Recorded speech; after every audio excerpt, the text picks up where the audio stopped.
Helps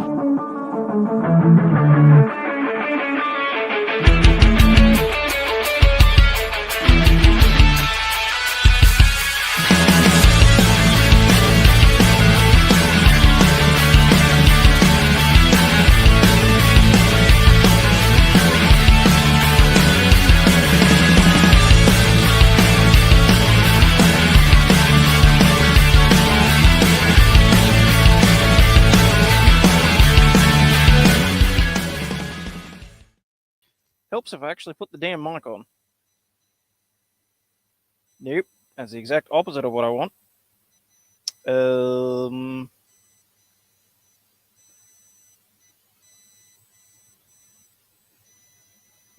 do. All right, good afternoon, good evening, and good night, and welcome to this Thursday stream. Well, no, Wednesday stream. Losing days already. We are back for more of the Karen Reed retrial. I am heading home. My understanding is that this is going to be the stream where shit gets really spicy between Brennan and the doctor. Actually, let me just double check that I've got things on the correct speed. Yep, looks okay. Alrighty, so Dr. Laposada is on the stand. She has basically walked through various things with Jackson. Bev has been her usual Bevness and limited the testimony that she's allowed to give, which I think is absolutely pathetic. But we'll go from there. Well, in connection with this case, you reviewed the entire file, correct? I did.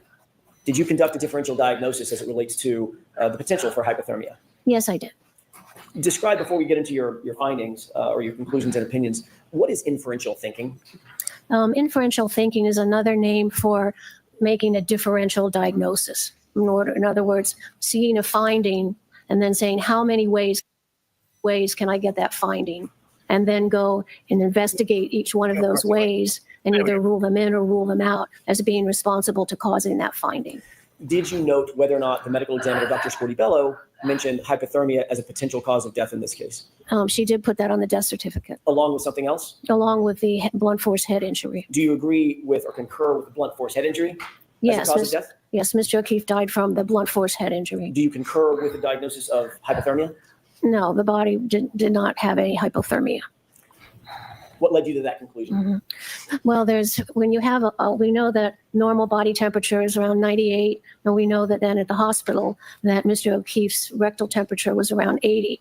So we know that his temperature went down. So there are two ways the body temperature can get down. It can get down while you're alive, or a dead body also cools when it's in a cold environment. So those are the two things you have to look at. I want you to take a look. Show Mr. Brennan. I hate to say this. Yes. Can you repeat that bit about his rectal Do you temperature? recognize what's depicted in that photograph? Yes, I do. What is that? This is a photograph I took from our forensic medical literature, and it shows the lining of the stomach. So the stomach is opened up, and we look at the lining of the stomach, and it shows a characteristic pattern of small ulcerations throughout the stomach, which are called medically Wisniewski's ulcers. And that allows a forensic pathologist to diagnose death from being exposed to a cold environment or death due to hypothermia. And they're caused by, as the body gets colder and colder when it's alive, the small blood vessels in the lining of the stomach, they start to break, and then they're in the acidic environment of the stomach, and you get tiny little ulcers, which then look like small dots. And that is how at postmortem examination or autopsy, it's one of the findings I look for to see if a person died from hypothermia. Doctor, what is gastric mucosa as it relates to the stomach lining? The gastric mucosa, when you open up the stomach and you look at the inside, the first cell's lining, that inside, is called the mucosa. Is that what we're looking at in this photograph or no? Yes, we're looking at the mucosa with ulcerations, which are little craters that form in it due to hypothermia. Is that exemplar of what Wisniewski spots looks like as it relates to hypothermia from a book that is, or literature that is peer reviewed? Oh, yes. Is it widely accepted in the medical field? Yes, it is. And is it referenced by forensic pathologists and used in teaching? Yes. Your Honor, I would move for the admission of that photograph. Okay.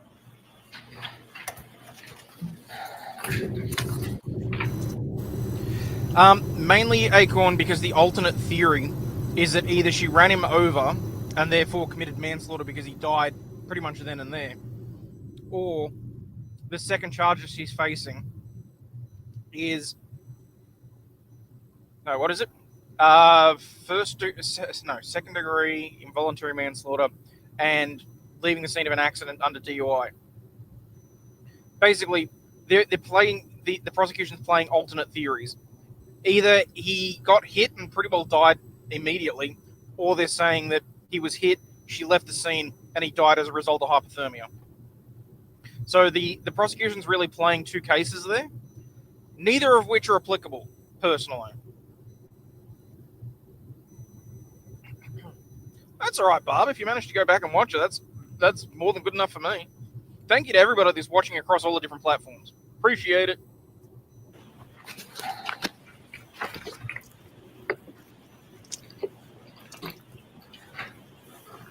So 226? Permission to display, Your Honor? Yes. Is this a fair representation of what you were just looking at? Yes. Describe what we're looking at. Okay, so this, I took this photograph from our forensic medical literature, and this was from a person who died due to exposure to a cold environment. And this is the stomach has been opened, and we're looking at the inside of the stomach. And the normal appearance is kind of pinky white. That's how it should look like. And what's abnormal here is all these black dots, which are the Wisniewski's ulcers, which are diagnostic of death due to exposure to the cold. So these I mean, it could be worse. I could have opened this raspberry Mars bar with the pink inside. Bloody hell. areas are a little tiny craters, and they fill up with blood. And we see that in over 90% of the cases of people who die from exposure to the cold. Doctor, did you also look at Mr. O'Keefe's stomach lining? Yes, I did. If we could have, with court's permission, Exhibit 164 put up as well. Okay.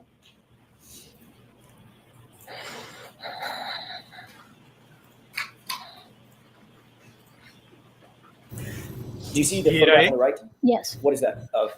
This is the Mr. O'Keefe's stomach, which has been opened up when we're looking at the inside.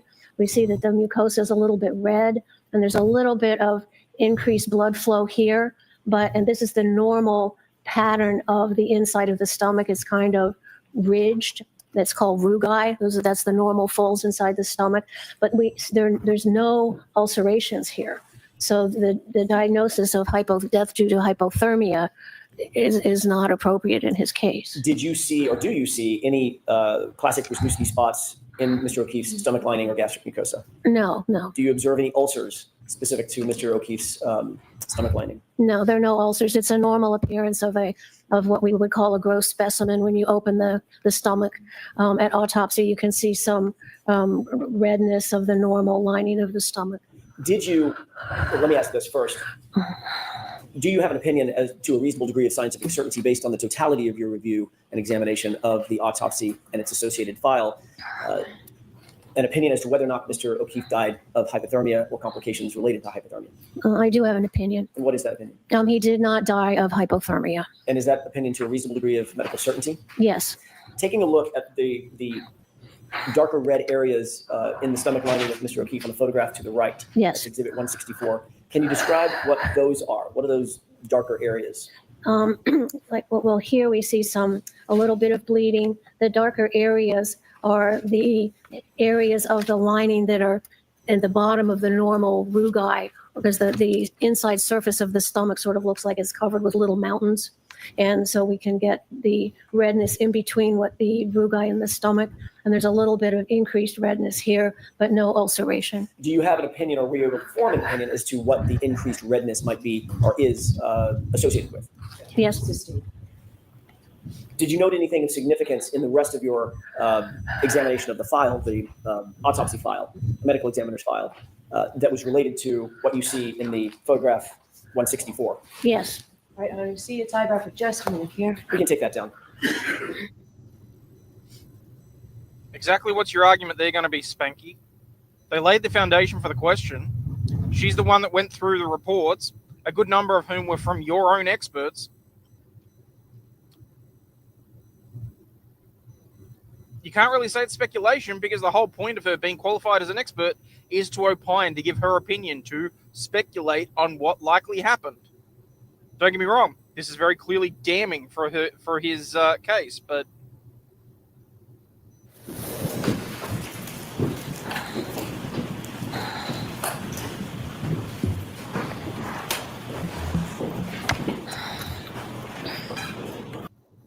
yeah, look, I'll be honest. The breathing's a bit much for me too, but given how critical I've been of Bev about her sighing, I can't talk much about it because I'll just come off as an asshole.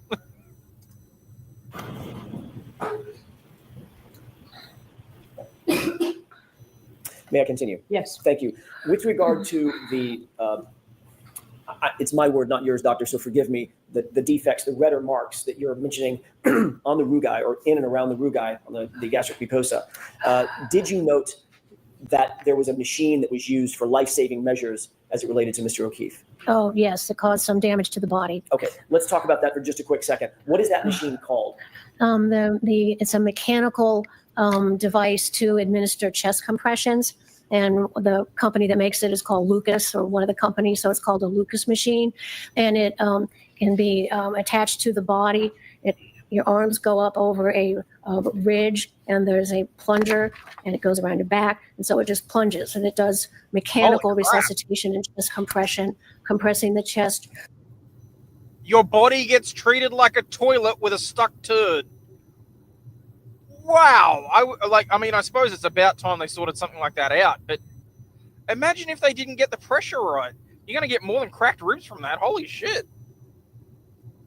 Right over the lower sternum, about 2 inches or so, and it's very helpful in a situation where the manual compressions, where the attendants and the ERT people, they get tired continually compressing for a long period of time. So the mechanical device was invented to prevent the EMT fatigue when administering chest compressions. When you mentioned the sternum area of Yes. the body, are there organs beneath the area that's being compressed by the mechanical Lucas machine? Oh, absolutely. What do those organs include? Well, ideally they include the heart because that's what's supposed to be pumping the blood out. But it's also in a circular area that's right below the sternum, which includes the heart. But what is also under there is the esophagus and in the interior of the stomach. So this area is right under where the machine is compressing as well, as long as, in addition to part of the head of the pancreas, which is also right there under the lower sternum. And what can happen with the Lucas machine pushing in for 100 times a minute for a depth of about 2 or 2.5 inches, that these organs right underneath of it get compressed between the Lucas pump and the bony vertebral bodies that's along your back. So you have the Lucas machine compressing these organs. I suppose if it keeps your heart going and you live, you're not going to care as much about some bruised organs, though, are you? And to answer your question, Acorn, no freaking clue. This should never have made it to a first trial, let alone a second. And they're compressing them against the vertebral bodies of your bony vertebral column in the back. So you can get other injuries, organ injuries, that is a complication of the automated mechanical resuscitation.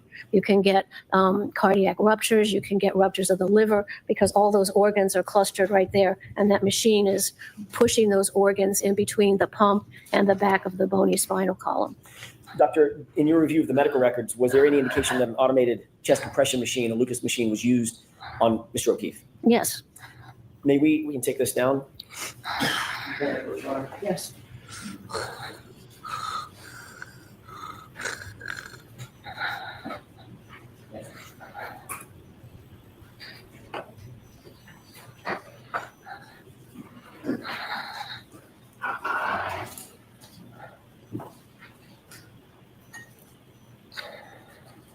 I did hear an interesting theory. I'd like to show you first. Yes. That document, and then after you're finished, memorize your start. First one and second one. That they were so eager to keep the guy and turd out from the garage, because that way they're not technically lying when they say that he never set foot in the house. Because someone was saying on X that they genuinely believe that John was killed in the garage and then was moved onto the lawn at some point, which is fair and reasonable in my opinion. At this point, with all the batshit nonsense that we've seen, anyway, I'm curious to know what the feds know and what they don't. Honestly, I'm curious to know whether or not, through their own investigations, they've determined that the Alberts were involved.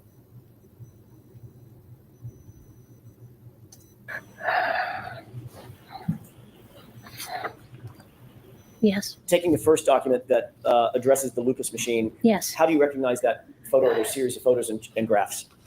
These are illustrations I put in my report, and one shows a generic patient with the Lucas machine in place around him to do the chest compressions. Then I have a photograph of the actual apparatus of the Lucas machine itself. Then I show what's recognized as...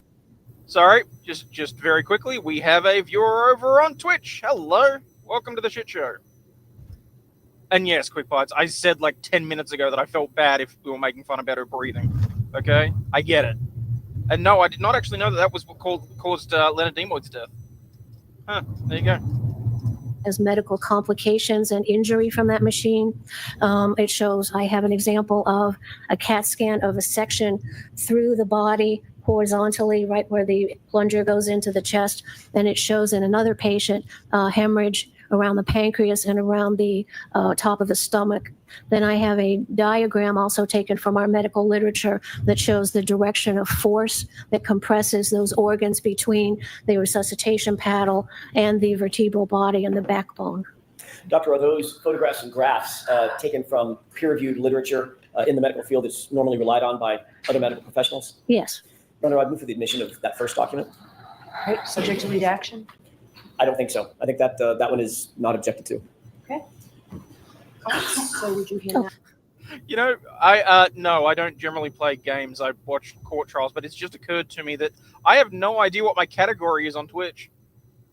I've just been sitting and setting it up through StreamYard, so I have no idea what game it says I'm playing or anything like that. It's supposed to say just chatting, but anyway.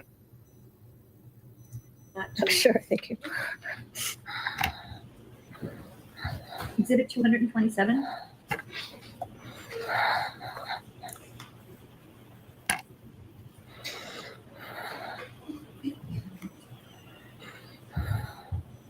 Permission to display, Your Honor? Yes. Doctor, I know that's a little bit small and far away. We'll Okay. enlarge it as you need. Okay. It's not an eye test. Yeah. Can you tell me what we're looking at? Yeah, let's take the top half of the Yeah. document.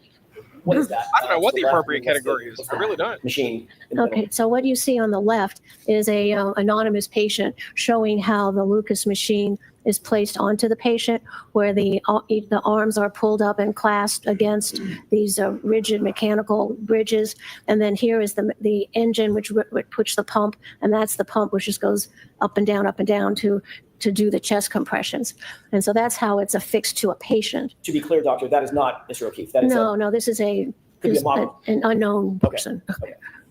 And then what are we looking at in terms of the actual machine to the Yeah, right? this shows the actual machine before it's put on a patient. You can see how it encircles the patient, and then there is this circular pump, which is the compressor pump.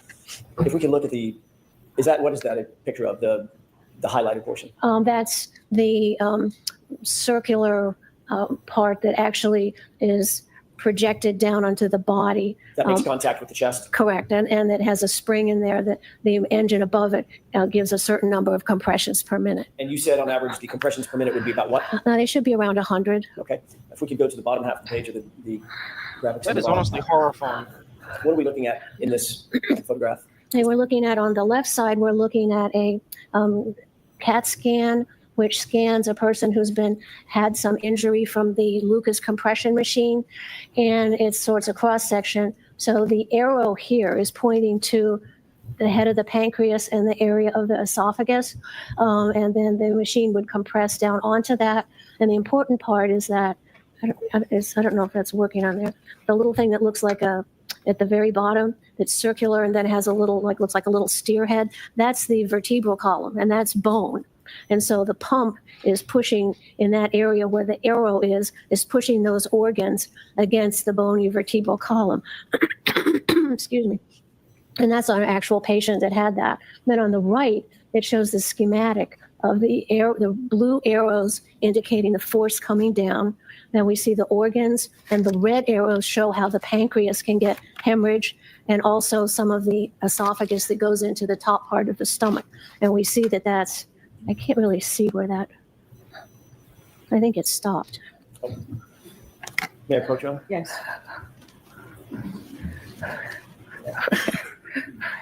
Oh, no, you've got it.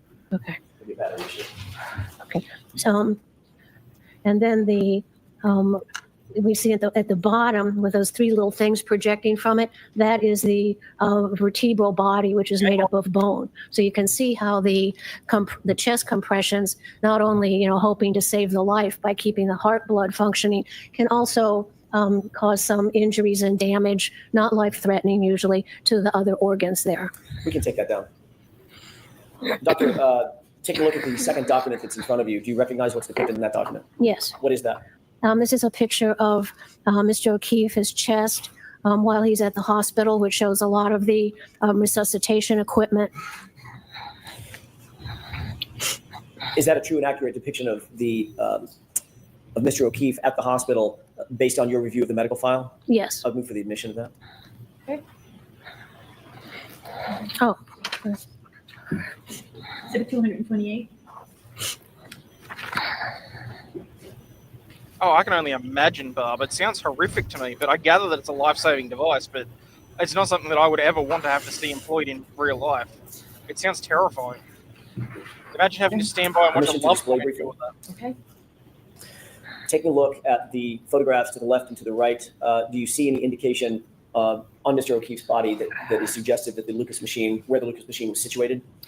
Yes, as I pointed out here with the blue arrows, that big circular mark there is the mark on the skin where the compression pump compressed the chest of Mr. O'Keefe, and it caused some rib fractures, and it also caused those reddening of the stomach and some hemorrhage in the pancreas. We can take that down. Doctor, based on your review of the medical records, did you calculate the approximate number of compressions that Mr. O'Keefe would have been subject to based on that Lucas machine? Yes.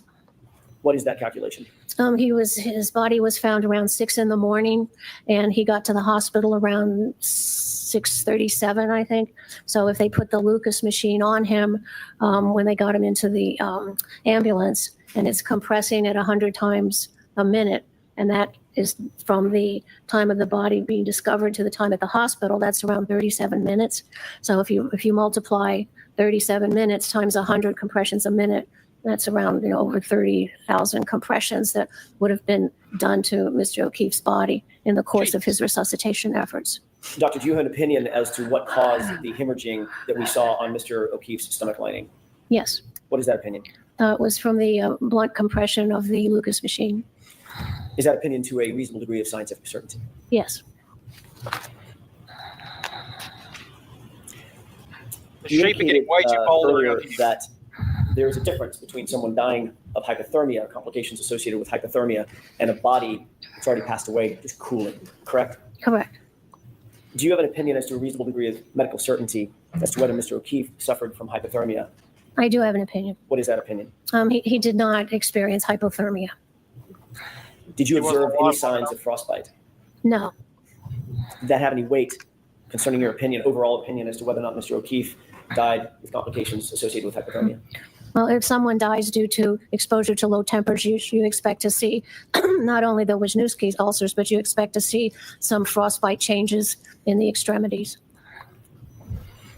Based on your overall review of the medical records associated with Mr. O'Keefe, were you able to reach an opinion and conclusion as to the cause of death of Mr. O'Keefe? Yes. What is that opinion? He died of brain injuries and skull fractures due to blunt force trauma of the head. Do you hold that opinion for Mr. O'Keefe's cause of death to a reasonable degree of medical certainty? Yes. I want to shift gears for a minute, Dr. LaPosada, and talk about patterned injuries elsewhere on Mr. O'Keefe's body. You've obviously talked about your training and experience as it relates to recognition of patterned wounds, correct? Correct. That's something that you were trained in when you were training, correct? Yes, it's very basic to the discipline of forensic pathology. And have you also trained others during the course of your 40-year career on the issue of wound pattern recognition? Yes. You've taught courses and given lectures, is that right? Yes, I have.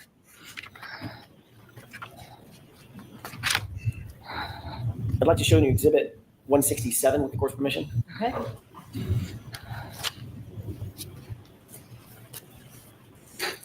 Do you recognize what's depicted in this photograph? Yes. How do you recognize it? Is a photograph of the right arm of Mr. O'Keefe. Did you review and consider this photograph and others in coming or forming your opinions, coming to your conclusions and opinions in this case? Yes.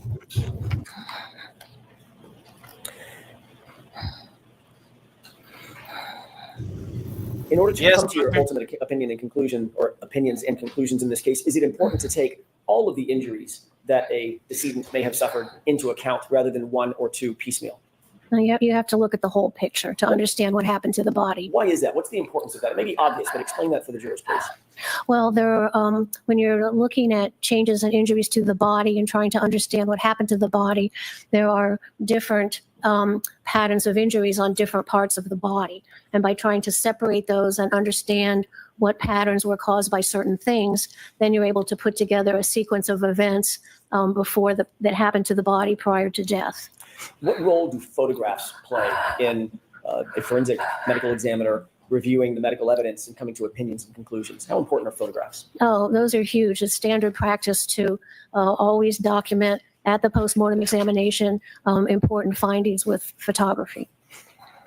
Were the photos in Mr. O'Keefe's case useful in coming to opinions and conclusions concerning his injuries altogether? Yes. What about the injuries to his right arm? Yes, those photographs are very important to understand those injuries.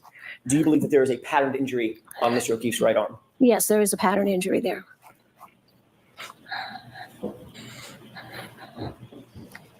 Have you ever seen, in your experience, either being taught or teaching, patterned injuries as they relate to animal wounds generally? Oh, absolutely. Very common. Do animal wounds include both claws and teeth, dentin? Yes. So bite marks and claw marks might be two different types of patterned wounds that you may see in your evaluation, just in general? Correct, because when an animal approaches a body, there may be damage from the claws and also from the mouth. Do you expect to see punctate wounds as well as linear abrasions? Yes. Do you expect to see certain bite patterns as well? Yes.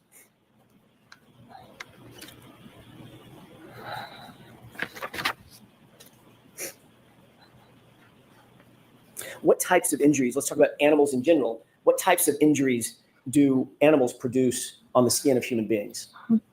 Well, animals can produce, if you're talking about, mammals, they can produce injuries from their claws, where you get parallel scrapes of the skin from the claws applied to the skin, or you can see a pattern from the jaw configuration of the animal. And most animals that attack or get in contact with the body have canines. So there's two canines on either side that make paired marks, and that would be called a pattern injury. So it makes parallel sort of gouges, and as the canines move in a horizontal pattern or a vertical pattern, the space between them can change.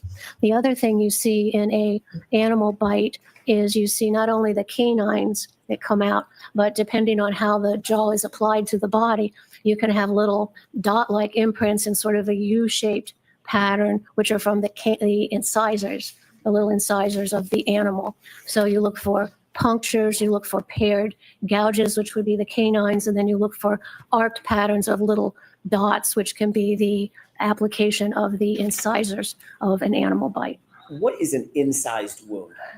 An incised wound is a wound due to cutting from a sharp object. Would you expect to see incised wounds from an animal bite or claw marks? No, they don't cause, they're not like knife wounds. They cause more of a scraping injury. Do you see the injuries that you're looking at in Exhibit 167, are these more consistent with incised wounds or the scraping abrasions that you just talked about? Sustained.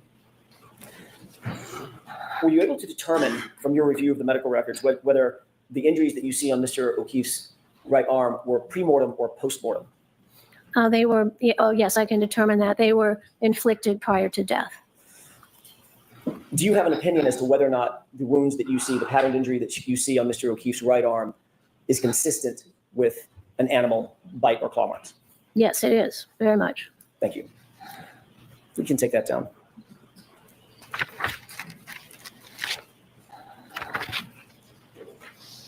May I have just a moment, Your Honor? Actually, Your Honor, may we approach very briefly? Okay.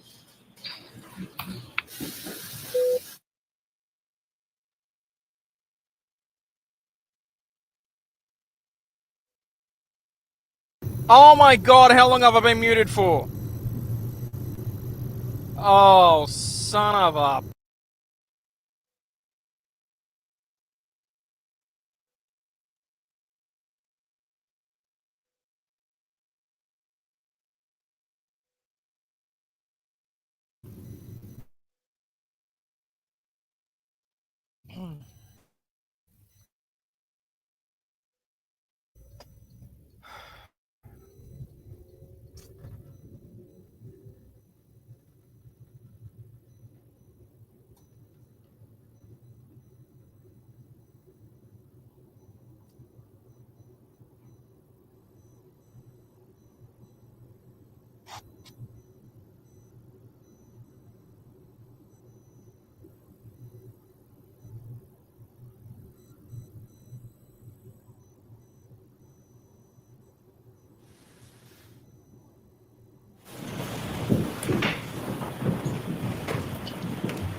May I inquire? Yes. You indicated that, in your opinion, the wounds to Mr. O'Keefe's arms were pre-mortem, not post-mortem.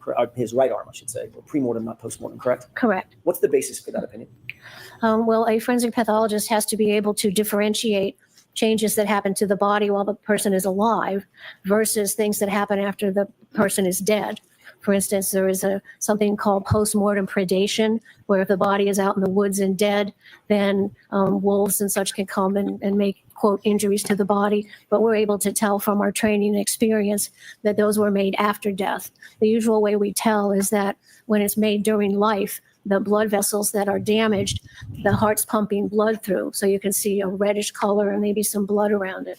Whereas if the body is damaged after death, the changes to that body and those, quote, injuries look more yellowish and kind of brown because the blood is not flowing. So that's how you can tell if something done to the body is while the body was alive or whether it was done after death. Do you have an opinion to a reasonable degree of medical certainty that the wounds on Mr. O'Keefe's right arm were pre-mortem? Yes, they were done while he was alive and bleeding. You talked about Okay. death investigations. As a Shoots matter of my fact, you mentioned injury out something of the about quarter. what a forensic pathologist's role is in a death investigation to potentially send investigators back out to answer certain questions, correct? Yes. Did you see any evidence in the medical records or the medical examiner's complete records that any effort was made to send investigators to the location to see if there were any animals at the location at or around the time of John O'Keefe's death? Sustained. Do you believe it's important? Well, let me ask it a different way. Would following up with investigators be an important part of any forensic pathology investigation? No, absolutely. You're working as a team to figure out what happened to the body. Thank you. We talked about the theme and theory of differential diagnosis, correct? Yes. How does engaging in the process of differential diagnoses avoid bias in an investigation? By after you have your findings and you sit back and think, well, how many ways could I get this finding? And so bias sometimes means, oh, I think it's this, and then you just stop. So that's a sort of a bias where you make a decision too quickly and you don't then stop to consider what other things could cause this same finding. So you have to consider not only what immediately comes to mind, but then you think, how else could we get this pattern of injuries? Did you engage in a differential diagnosis as it relates to this case? Yes. Did you consider whether the injuries could have been caused by a motor vehicle accident? I did consider that. Did you consider whether Mr. O'Keefe's right arm injuries specifically could have been caused by being hit by a motor vehicle? Yes, I did think about that.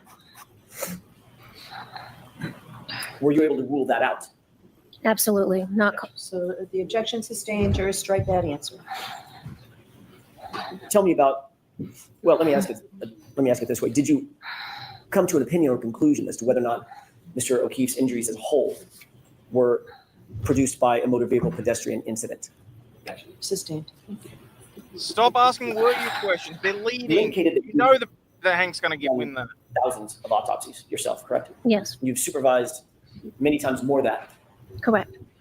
How many of those autopsies that you've performed or supervised have involved motor vehicle incidents? Now, hundreds. How many of those hundreds have involved motor vehicle pedestrian incidents? Almost as many. Have you performed autopsies specifically on individuals known to be hit by vehicles? Yes, Have you performed autopsies on individuals believed to be hit by vehicles? yes, Have you engaged in differential diagnosis and inferential thinking in terms of developing an opinion or conclusion to a medical certainty about whether or not the injuries that you see on a decedent are consistent or inconsistent with a motor vehicle pedestrian incident? yes. That's part of what we figure out as a forensic pathologist. Did you do that in this case? Yes, I. Sustained. What are some of the No, injuries we that don't you need what if expect any generally questions. to exist if a pedestrian is hit by a motor vehicle at speed, not 1-2 miles an hour, let's say 20 plus miles an hour? Yes, one of the things you see is a pedestrian is, standing upright and is impacted by this blunt object of a automobile or a van or SUV. And what you see first most is the tissue is crushed where the projections of the vehicle impact the tissue. And when you crush the tissue, that gives you a bruise. So that's the first part of the pattern of impact. It crushes the tissue, it gives you a bruise because it breaks the blood vessels underneath the skin. And then depending on how much more force is applied, the skin can break. So I'm going to strike that. Next question, Mr. Jackson. In addition to bruising, what else might you expect to find in an individual who's been struck by a vehicle at speed? So let's come over to sidebar. I'm curious to find out exactly what the basis for the objection on that one was.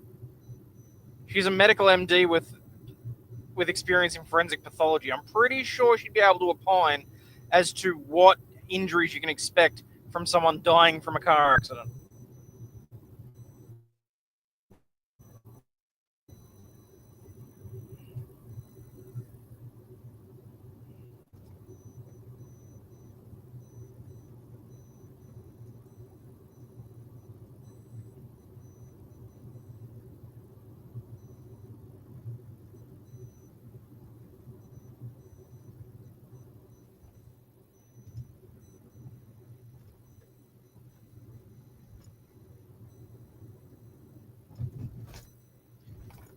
Oh, I don't know. Hanky probably just wanted to interrupt the flow somehow.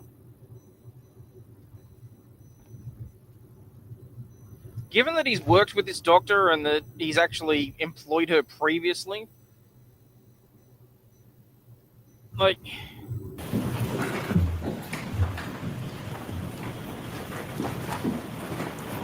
I'm curious as to how he starts to handle it. May I inquire? Yes. I forgot where I left off, so I'm just going to pick up Okay. as best my memory can serve me. It has been suggested that Mr. O'Keefe's right arm, doctor, was injured by contact with the right rear taillight of Miss Reed's 2021 Lexus LX 570. No, I'm allowing that in. Thank you. As Mr. O'Keefe was standing and the Lexus backed into him, that was a postulate put forward. I want to find out from you, do you agree with that? Well, that's something to think of. So, Oh, I'm sorry. yes, I'm going to strike that question and answer. Let me ask it a different way. Let me ask you a different question. Do Mr. O'Keefe's pattern injuries on his right arm, do they correspond to injuries that could have been produced by irregular fractured plastic pieces impacting his arm? No, not at all. Why do you say that? First of all, those injuries are patterned injuries from an animal bite. We have the canines, we have the incisors. All right, so I'm going to strike that, and let's see you at sidebar. Oh my god. You know what's funny, Bev, is you wouldn't have to have so many sidebars if you accepted that the woman knows how to identify a dog bite as a medical practitioner. This is getting even more pathetic than I was expecting.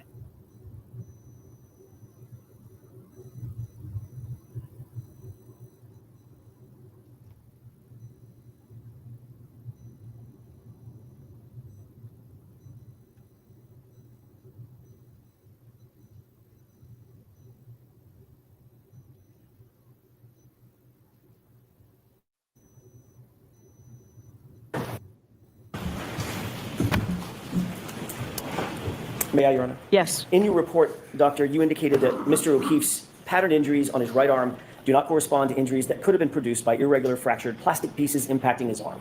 Do you recall putting that in your report? Yes, I wrote that. Do you stand by that? Yes, that's my conclusion. And you also wrote his arm had no tissue bruising from impact injury. Do you remember writing that? Yes, Do you stand by that? I do. You also wrote, neither did his skin show any array of irregular, unpredictable, randomly scattered cuts and scrapes at various angles and depths. Do you remember writing that? I did. And do you stand by that? I do. You also wrote that you noted Mr. O'Keefe had no bruising on his arms or torso. Is that right? Correct. And you also wrote, in particular, Mr. O'Keefe did not have bruises on his legs, correct? Yes, correct. And you indicated that that was shown by dissection of the leg tissue and muscle at autopsy. Is that right? Yes, there was a special leg dissection done to look for bumper impacts. Okay.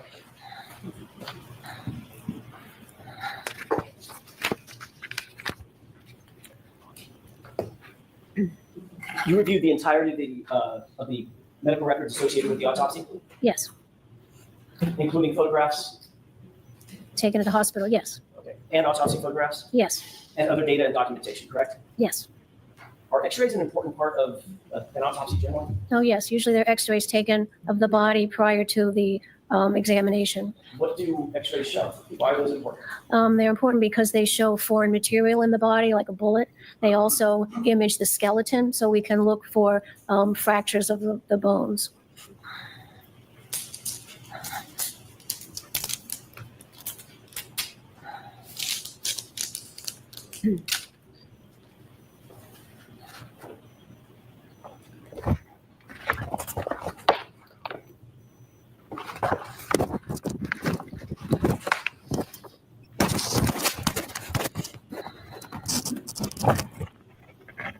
I may have to turn it on.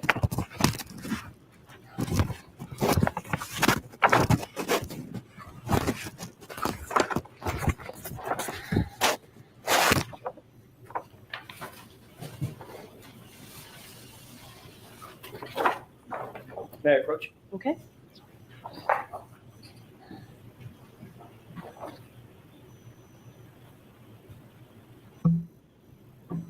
Yes.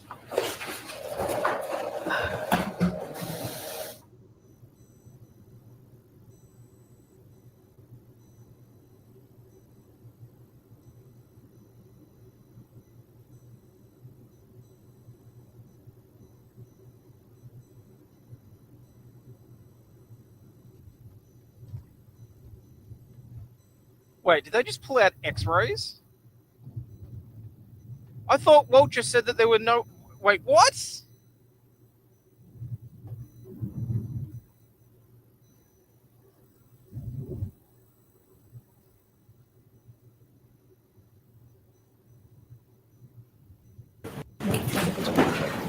The jury have to be sitting this and looking at this and going, what the fuck is going on? How do you have so many sidebars in relation to a doctor's testimony?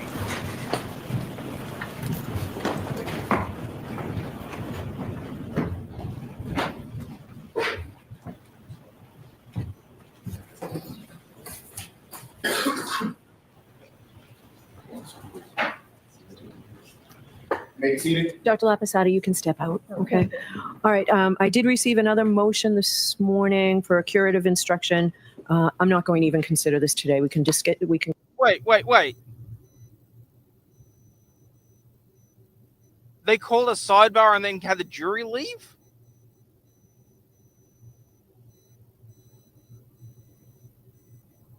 And apparently there were X-rays that magically appeared. Right. And consider this at the charge conference. So that's where we're at with that. All right, work it out. If you can't work it out, let me know. I'll come up before the jury. All rise to the court, please.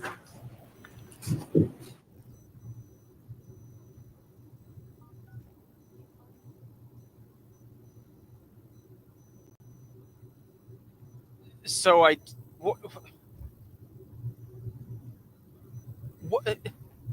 what? We have X-rays, and now they're arguing over whether or not the X-rays are evidence or not?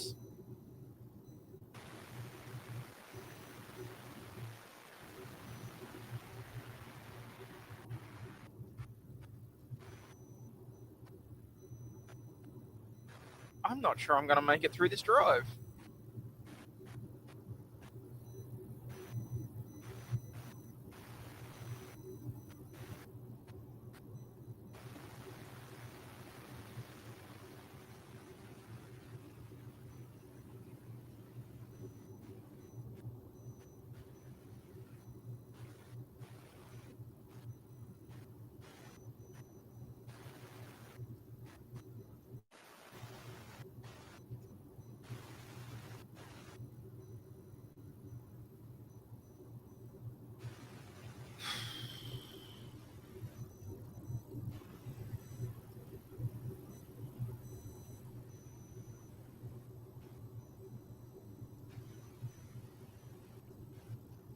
Here's a problem that I have with X-rays magically appearing right now.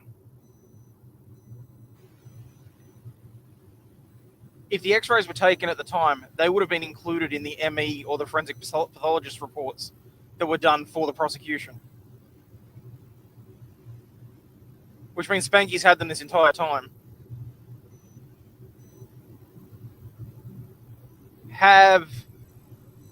Clearly the defense have them. But if this doctor's only recently got them to have a look at, then how long have the defense actually had them, or when were they provided?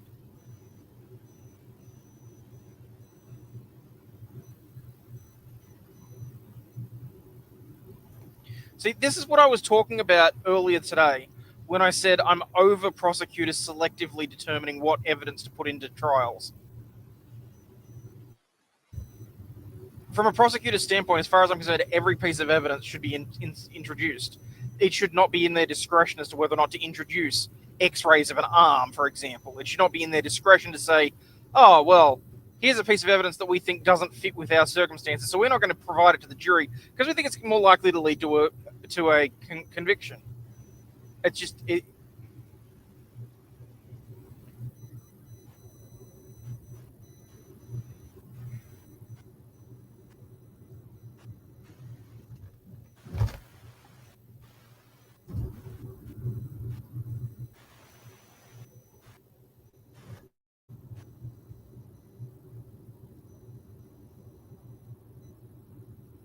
Well, no, it's not just because this is Massachusetts and Bev's court. Because the simple fact of the matter is I've seen it happen in multiple cases that I've seen. Like, that I've physically been in the courtroom for. Like, this seems extra egregious, if you ask me.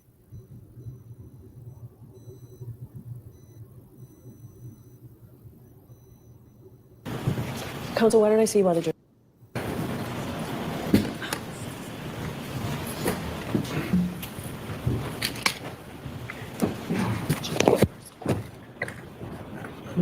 Let the crazy word destroy blood.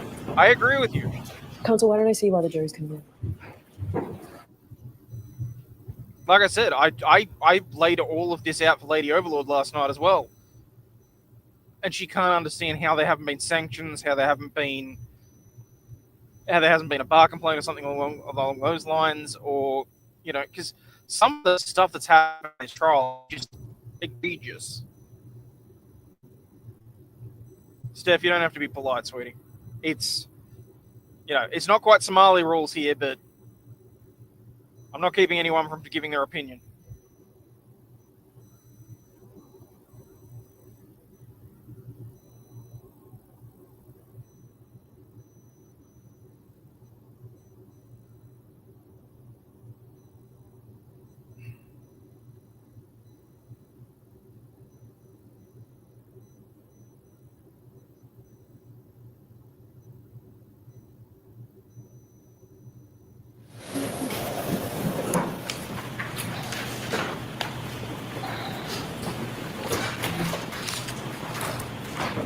Your Honor, may I approach? Yes.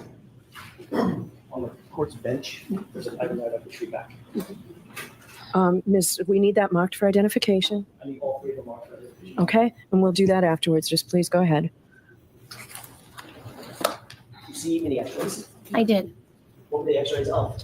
The x-rays were taken of Mr. O'Keefe at the medical examiner's office, and they were x-rays of his chest, his arms, and his legs. Yeah, Welcher straight up said that without x-rays, we couldn't determine whether or not his arm was broken or not.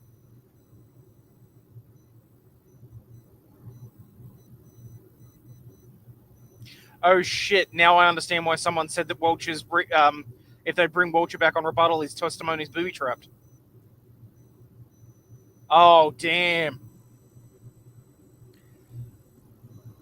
Because either that means that Welcher lied on the stand because there were x-rays and he lied about knowing them, or Brennan withheld evidence and allowed his expert to lie on the stand. Oh, fuck me. Oh.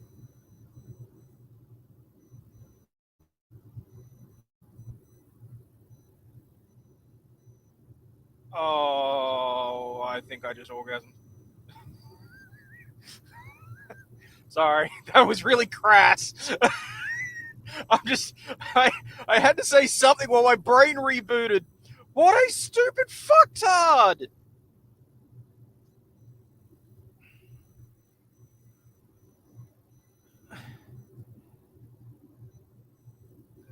Like,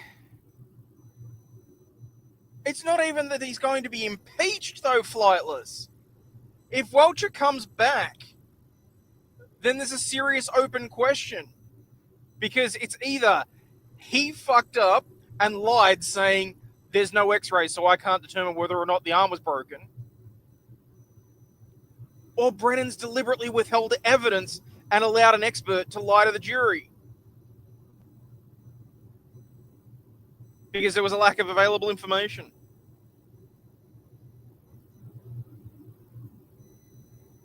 Does Hank become a witness now?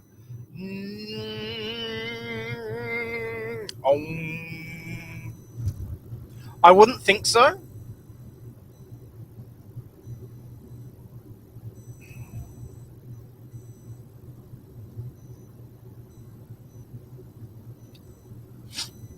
But, I mean, in this shit show, we can't know for sure, honestly. Did you specifically review x-rays of his right hand, forearm, arm? Yes, they were included in the x-rays. Have you seen x-rays before? Oh, many times. How many times? Thousands, probably. Is part of your job to review x-rays? Oh, to make a absolutely. determination of whether or not they indicate broken bones, fractures, hairline fractures, things of that nature? Yes, it's part of the medical legal autopsy to study the x-rays of the deceased. That's done in the ordinary course of being a forensic pathologist, is that right? Yes. Are you trained? Oh, if Welcher turns around and takes the Yes. fifth. Holy shit. As a medical doctor? No. Medical doctors do that all the time. Like, you're not allowed Yes, to it's draw an part of inference general from it, but medical you got- training. They And go it's into. also part of specialized training for forensic pathologists. It falls under the rubric of general radiology that a doctor knows. There are some specialized areas in forensic where you have to understand like decompositional changes that you can see on an x-ray that aren't something that you would see in a clinical setting. Taking the appendage 1. I believe so, Steph. You look at You can certainly invoke the right not to self-incriminate when you're providing evidence here as well. So I would expect that, yes, a fact witness would be able to take the fifth. Mr. O'Keefe x-rays of Mr. O'Keefe's right hand. Yes. Don't quote me on that, though. Did you see any defect in the bones of the right hand? No bony defects, and the tissue was normal. Did you take a look at the x-ray of Mr. O'Keefe's right arm? Yes. Did you notice any defects at all in the bones in the right arm? No, the bones in the right arm were intact. No breaks, Correct. No breaks. fractures, hairline fractures? No. Did you look at the upper arm x-ray of Mr. O'Keefe? Yes. Did you note any defects in the bony structure of Mr. O'Keefe's upper arm? No, the bones were 100% intact. No breaks, fractures, hairline fractures? Correct. None of those. Is there any indication in your mind, based on your review of those three x-rays, hand, forearm, the arm, that that arm had suffered any kind of bone trauma at all. Okay. Sustained. Was there any indication, based on your review and your expert opinion, that his arm had been broken, fractured? No, the bones were intact. No breakage, no fractures. Thank you. Okay, thank you. Examination. Thank you.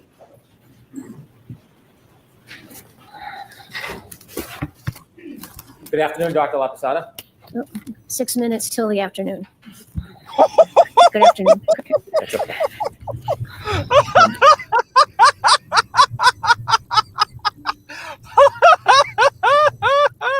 Sorry. Oh. I just got that image of Dr. Frink from The Simpsons. Good morning, ma'am. Good afternoon, sir. It passed midday as I was talking, so that is technically accurate.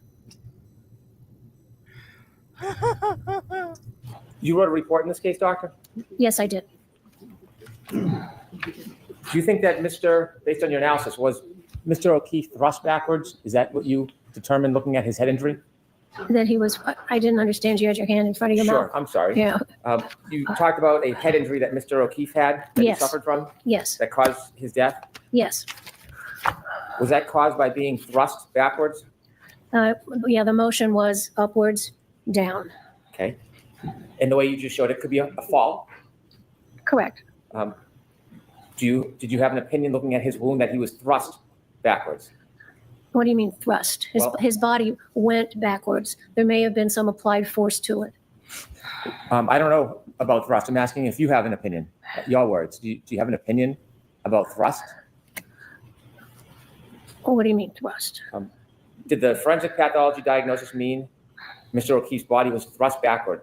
If you want to say thrust as indicating movement, that it went backwards, then you could say it was thrust. May I approach? Yes.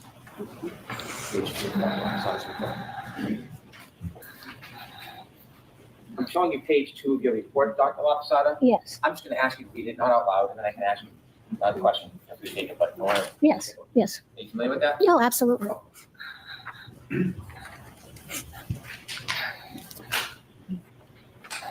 So, Dr. Laposada, what did you mean when you described that Mr. O'Keefe's body was thrust backward from a standing position? I mean that he was standing upright and his body had momentum and went down and hit at the back of his head. So it was thrust backwards. You cannot tell forensically how much momentum he had, can you? No, we don't do those analyses. And you can't tell if anything caused that momentum based on the head injury, can you? What do you mean causative? It was caused by his body went backwards. Yes. And so the amount of force causing him to go backwards, that's not something you can determine from the head wound, is it? No, I can't tell you the amount of force. It was significant because he had the massive skull fractures. Did you say it would be significant? Yes, significant force.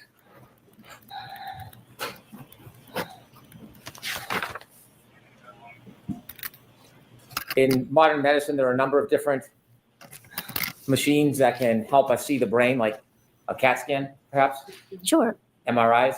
Yes. Would you agree with modern medicine that the use of MRIs and CAT scans and other tools give a clinician equal, if not better, opportunity to examine the brain as actually cutting it and holding it in your hand?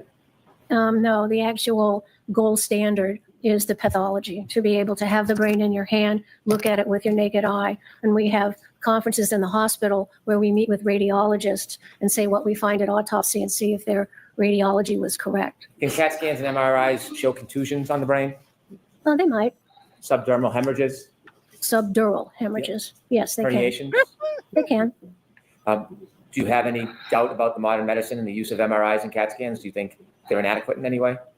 Well, I'm not a clinician, so I don't use those to diagnose diseases in living patients. Dr. Laposada, have you ever had any experience studying the brain in real time, clinically, going and opening somebody's skull and treating the injury before the person dies? No, I'm not a neurosurgeon. You don't have any neurological expertise, do you? I'm not a neurologist. I'm not a neurosurgeon. I'm a forensic pathologist. Do you have any clinical experience at all where there's an acute head injury and you're making an effort to observe it and analyze the injury as it progresses in an attempt to save the person's life. I don't treat or diagnose living patients. I understand, but as far as your background, have you ever had any experience, clinical experience, showing the progress of an actual brain injury and trying to treat it? I understand the physiology of what happens to the brain when it is impacted by something, whether it be a bullet, a boulder, a fall. So I know what happens to the body to cause the changes from that trauma. I don't treat people for those injuries. In observing a brain that's in trauma and making determinations of how long it's viable or whether the person will expire, do you know the process that a neurosurgeon would go through in order to fight to preserve the person or save the person? Do you know the step-by-step process that they would undertake? To do what? To try to operate or save somebody from a head injury, from a brain injury. I'm going to allow it because of prior testimony. Well, it depends on what the brain injury is.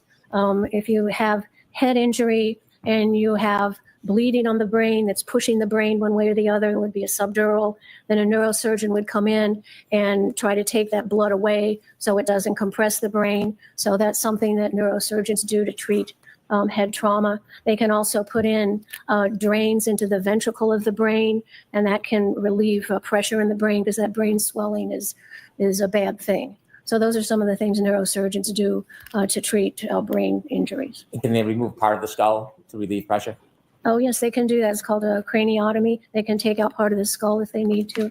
So there are a number of different steps that a neurosurgeon can take when someone suffers acute brain trauma to try to save the person, isn't there? Well, the job of any doctor is to try to save a human life if you treat living patients. So certainly a neurosurgeon would evaluate the patient and decide if there's any treatment needed that could improve the patient. When you've had cases in the past as a medical examiner where there have been issues regarding brain injury, wouldn't you agree that you have sought outside consultation with people who have a higher degree of specialty in brain injury than you?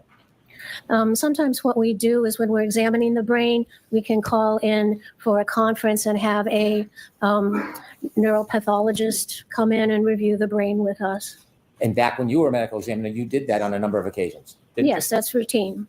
The reason why is That to me sounds like he's using extraneous material from previous engagements. I'll be perfectly honest, and I do feel like that's inappropriate. because there are different specialties in medicine, and some are different and separate than your specialty, correct? Of course.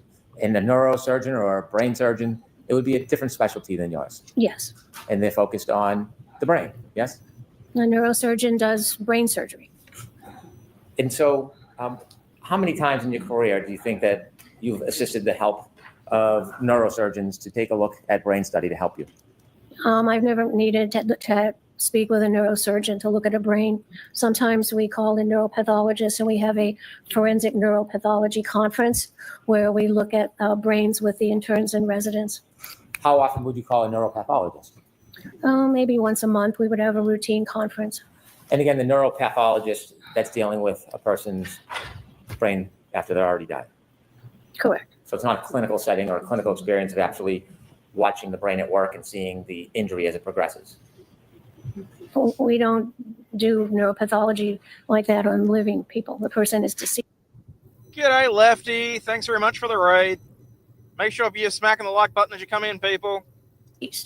You had an opinion to the jury today, and you said that you believe that Mr. O'Keefe died within 15 minutes. Yes, I think that process would start within 15 or 20 minutes. Is that to a reasonable degree of medical certainty, that opinion? Yes, based on the severity of the injury and the brain swelling. You're aware that there are numerous level 1 trauma centers around the country that deal with brain injury, right? Sure. And the idea is that people suffer all types of brain injury, and if they are given medical attention in a reasonable amount of time, there's a chance they can be saved, yes? Well, it's possible, but many are so severe that they cause death no matter how fast they can get medical attention. In fact, every day when people get the right attention or proper attention, they're brought to level 1 trauma centers around this country to try to help them or save them. Isn't that fair to say? I would hope so. Do you think? Sure. When you looked at Mr. O'Keefe's brain, obviously it's after he already expired, correct? Obviously, And yes. so you didn't have any clinical observation of the progress of his injury that night.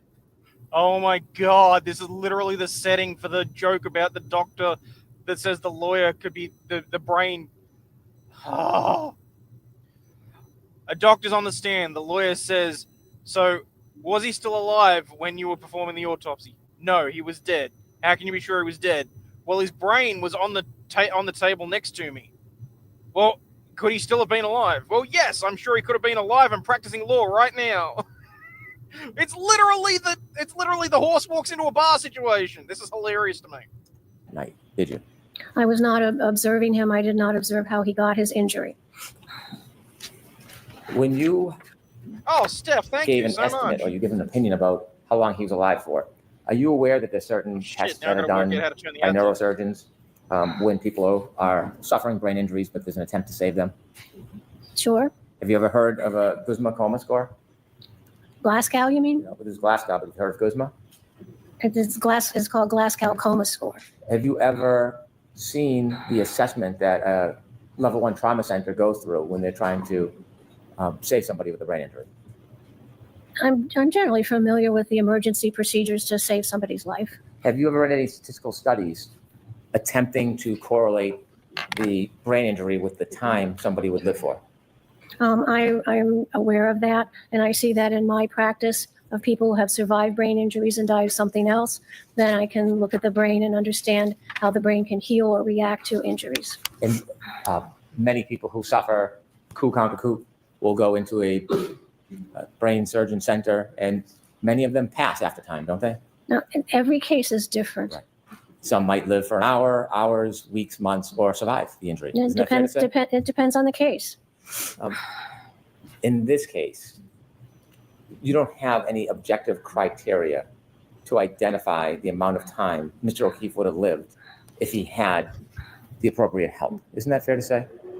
I don't think it would have been effective because there were massive skull fractures to the base of the skull. And there are cases where the amount of force and energy applied to the head, causing skull fractures, breaking the neurons, causing the brain swelling, despite rapid medical treatment, those people cannot be saved. They can't effectively stop the brain swelling. Many people can't be saved. Did you know that about 1/3 of them do get saved? I don't know what you're talking about. 1/3. Everybody has different sorts of injuries. 1/3 of what? With a clivus fracture, coup contre coup. Are you aware that 1/3 of those patients survive if they get the proper treatment? It Let depends them on get the away with amount of anything. force. Okay. Are you aware that a study would show? Have you ever read a study by Isaac Wolf on clivus fractures? No. Have you read any studies on clivus fractures? Clivus fractures? Yes, I understand what clivus fractures are. It's a part of the base of the skull. Okay. And And it have you? Oops. Okay, go ahead. Please. Did you want to? No, you go ahead. Oh, I'm sorry. Have you read any studies that tell you with the proper treatment, despite these potentially catastrophic injuries, that 1/3 of patients can survive? No, but that's not the case we have here. And so in this case, I asked if you had any objective criteria. You don't have any objective criteria about the progress of Mr. O'Keefe's wound that can be a basis for you to conclude that he would have died in 15 minutes. Isn't that fair to say? No, I understand what happens to the brain when it gets that sort of injury. I understand the time course and the physiology. I've seen hundreds of individuals who've had brain injuries. Some survive for a longer period, some die earlier, and it depends on the amount of force and the amount of brain swelling. And in Mr. O'Keefe's case, we had the massive skull fractures of the base of the brain and immediate swelling and subarachnoid and subdural. So he had a large force applied to his head, which caused the brain swelling and the herniate and the progression of the brainstem down through the foramen magnum that stopped the brain. It was a very forceful impact. You examined his brain after you looked at photographs. You can't tell us objectively when his brain swell started. It started immediately after impact. And you can tell us what the progress of that brain swell was by looking at his postmortem photos. By looking at the postmortem photos and the postmortem examination, I can tell the degree of force from the extensive skull fractures that were present. What was the degree of force? It was medium to large. Well, that's a wide range. What do you mean? Quantify medium So I'll to strike large, the comment. please. Ask the question, Mr. Brennan. What does medium to large mean? Enough to cause a lot of fractures to the skull He didn't just like sit down and lie down. If he sat down and lied down, he probably wouldn't have fractured his skull, correct? That's obvious, yes. Right. And so when you're telling us you can identify that he immediately died or died within 15 minutes, I'm asking you for objective criteria. For you to give that opinion, I'm asking you what objective information you have. And so you said that there was a large amount of force, correct? Sure, but because there were massive skull fractures and there's a lot of energy transmitted to the brain, starts swelling immediately How do you know this wasn't medium force and not large force? because of the extensive number of skull fractures, So are you saying it was medium or large force? medium to large. Okay. How much force is that? Can you quantify it? No, What other objective criteria do you have to support your opinion that Mr. O'Keefe died within 15 minutes? my training and experience of seeing thousands of deceased people from head injuries and knowing some of their clinical course when they get immediate medical treatment, they don't survive. But you would agree many do. Depends on the case. And in this case, you didn't have any opportunity to observe the progress of Mr. O'Keefe's injury that night, correct? I'm going to allow that. I wasn't there. You had- The body told me what happened to it. You have no assessment of the development of his brain injury and how much time it took that night, do you? I do, from understanding the significant skull fractures and the swelling of the brain and the compression of the brainstem that all happened very rapidly because of the amount of force that caused all those skull fractures on the base of the skull that actually then hemorrhaged into his upper eyelids. That's a large amount of force. Was gross edema found on his brain?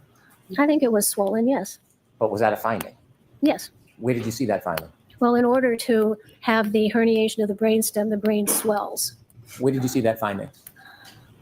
I can't answer that. I just know it from understanding, looking at the pathology. So at the end result, at some point, Mr. O'Keefe had gross edema.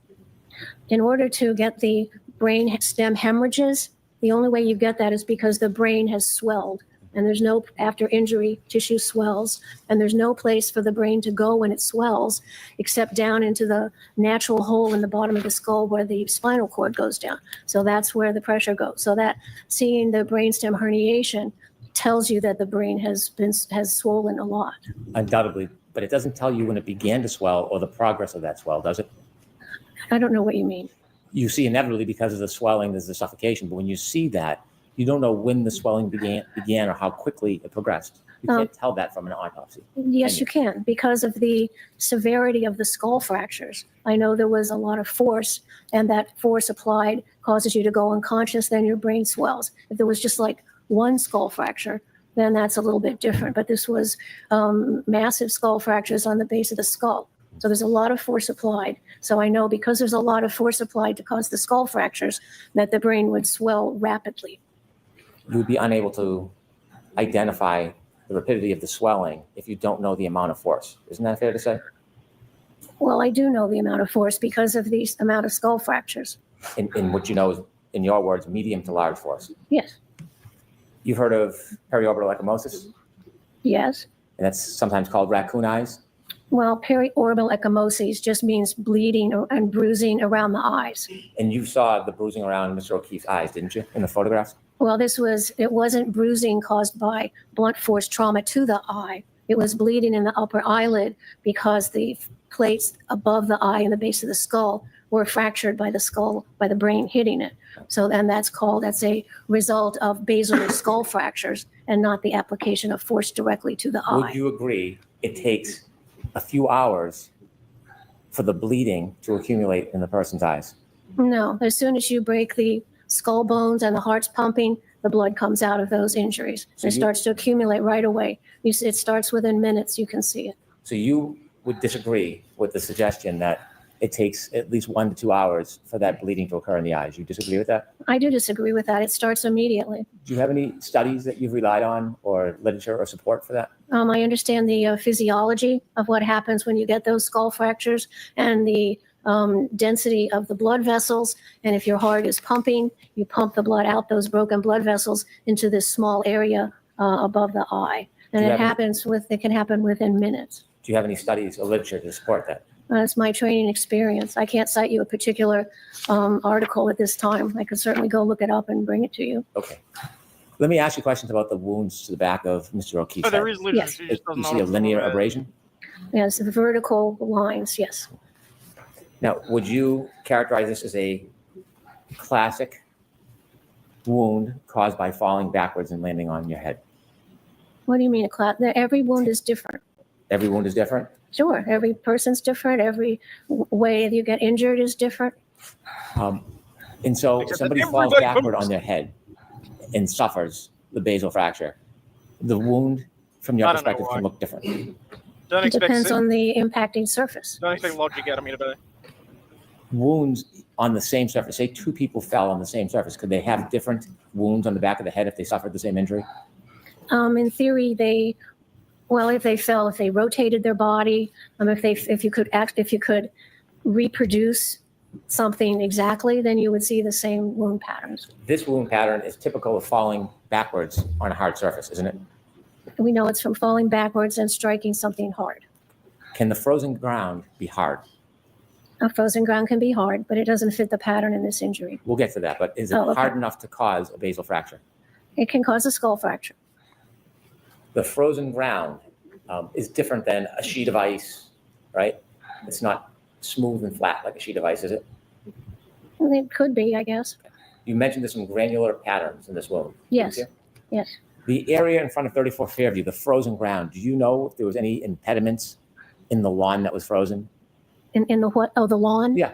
Yeah, sorry. Yes, I saw the scene photographs of when the snow was removed, and it was like winter lawn grass. So it was some green, some brown that was pushed down, and like straw that was going different directions, which wouldn't give you that pattern. Did you see the exact area where Mr. O'Keefe last moved?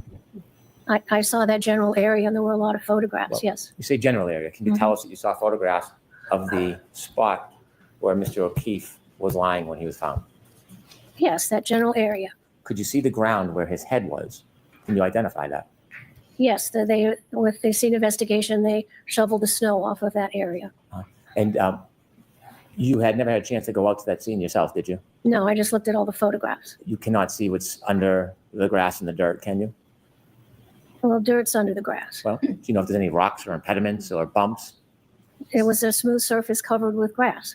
It was a smooth surface. The front lawn was a It smooth was a surface? flat surface Flat. covered with grass. Okay. And do you know what was under the grass, whether there was any pebbles, rocks, debris I didn't see any. from the photo? Correct. But you don't have any Not that it firsthand would have mattered knowledge because that exact area where he. not that it would have mattered because the injury doesn't match having some sort of. Oh well, hang on. I won't get ahead of myself by saying that because there was the J-shaped indentation and there was. But she's already said that she does not believe that the injury to the back of his head that caused the fractures was from the grass. Ended. What the turf was like, do you? I saw photographs of that lawn where they removed his body from. So you're relying solely on the photographs. Is that fair to say? Correct. Do you know if Mr. O'Keefe was wearing anything that could cause abrasions when he landed to cause that scraping pattern in addition to the linear abrasion? He did have a baseball hat on, but that would not cause that pattern. The area of the abrasions, is that in the area of the level of where a baseball hat would be on the back of somebody's head? It could be. If somebody hits the ground and falls backwards, can they slide? And if they're on an incline, What if they're thrust? well, if you fall backwards and you fall backwards on an incline, your body might move. What if you fall backwards on flat ground? Does the body, can it move after it falls? Not really, maybe a little. If from the momentum of the impact, it might move slightly, but not really. So when a person falls backwards and lands, you don't think their head has any room for movement? Not significant. Well, not significantly, maybe just a quarter inch, half inch. No, it's possible. And did you see the scrapes Enough to cause on, holes in the back around of the his wound of sweater? Mr. O'Keefe's head? Of course, I saw them. Yes. And they're all within, what, about an inch? What are you describing? What part are you describing? The tearing, the laceration of the scalp, or the vertical abrasions? The vertical abrasions, There were maybe an inch and a half. inch and a half. Do you think that if someone fell backwards and landed on their head, they could move an inch and a half? Well, he landed on something that had a ridge on it to cause the laceration in the scalp, And then with a little bit of movement, those vertical scratches were caused by some kind of like pebbly-like surface. You mentioned that the orbital bones were broken and you had opined that it was caused by the brain. Do you agree that a brain is very soft, consistent with, for example, tofu? Oh, gross. What do you mean? It is soft. Is it that soft? Is that the texture of Well, it? it depends on what kind of tofu you have. Okay. Do you think that the orbital could have broken when the break on the back of the head split the skull and then would cause the orbital break instead of the brain? The orbital plate fractures, if you look at the base of the skull after you take the brain out, you can see the fractures go up from the back to the front into the orbital plate. Sometimes when you fall backwards, the brain can also slap those orbital plates and cause some damage, but I could trace the fractures from the point of impact along the base of the skull to the part of the skull over the eyes. Do you think the base of the skull break, when it separates, could have caused those orbital fractures? Oh, hell no, Gwenny. No, if I've been naughty, Lady Overlaw'd threatens me with tofu for dinner. That's my thoughts on tofu. It's literally a punishment. I don't understand your question. When Mr. O'Keefe incurred that head injury, Yes. the basal fracture, do you think that the pressure, the damage from that basal fracture, the separation, could have caused the orbital breaks in his eyes? Well, the fracture of the plates above the eye, when the blood is still pumping, there's a space there where the blood can come down into the upper eyelid. So you described the brain as causing that break. I'm asking you, could it have been from the basal fracture, from the skull fracture? Yes, the fracture that was caused by the impact to the back of the head, radiating to the front of the base of the skull. So when you told us on direct it was from the brain that caused those fractures, was that just a summary, or is that to a reasonable degree of medical certainty? Well, sometimes the brain can also, in a fall, flap and hit those. But in this case, I could also see that the skull fracture started at the back and came to the front, but it could also be contributed to by the brain hitting those delicate bones. I guess my question is, when you've provided the opinions generally of what you believe and what you've seen, are these general opinions, or are they actually specific opinions based on the facts of this case? They are opinions based on my examination of this case, but all that's based on my 40 years of training and experience. So when you told us about the brain causing those orbital fractures, you would agree with me, at least now anyways, that it very likely could have been the basal fracture that caused those breaks. Yeah, both. It could have been both? Sure, Okay, could it have been just the basal fracture? that's possible. When you offered the opinion to a reasonable degree of medical certainty, had you considered the basal fracture as the source of those breaks? Of course. Is there a reason you didn't share that with us and you just said it was the brain? I had no reason not to share it. Okay. Was there any depressed fracture to Mr. O'Keefe's skull? No. Can you tell us a little bit about a depressed fracture? Depressed fracture is different than what we saw with Mr. O'Keefe, isn't it?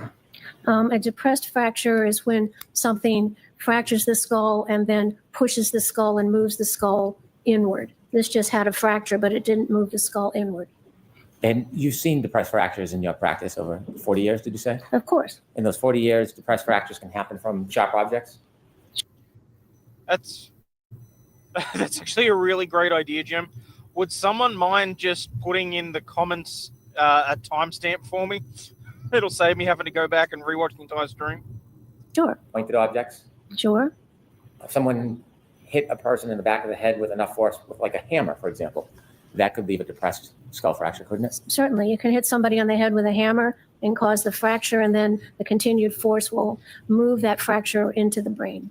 There was no depressed skull fracture in this case, was there? Correct. You gave some opinions today about you gave some opinions about wounds on Mr. O'Keefe's arm. I'd like to talk to you a little bit about that. Sure. Could we have that photo brought up, please? Here we go.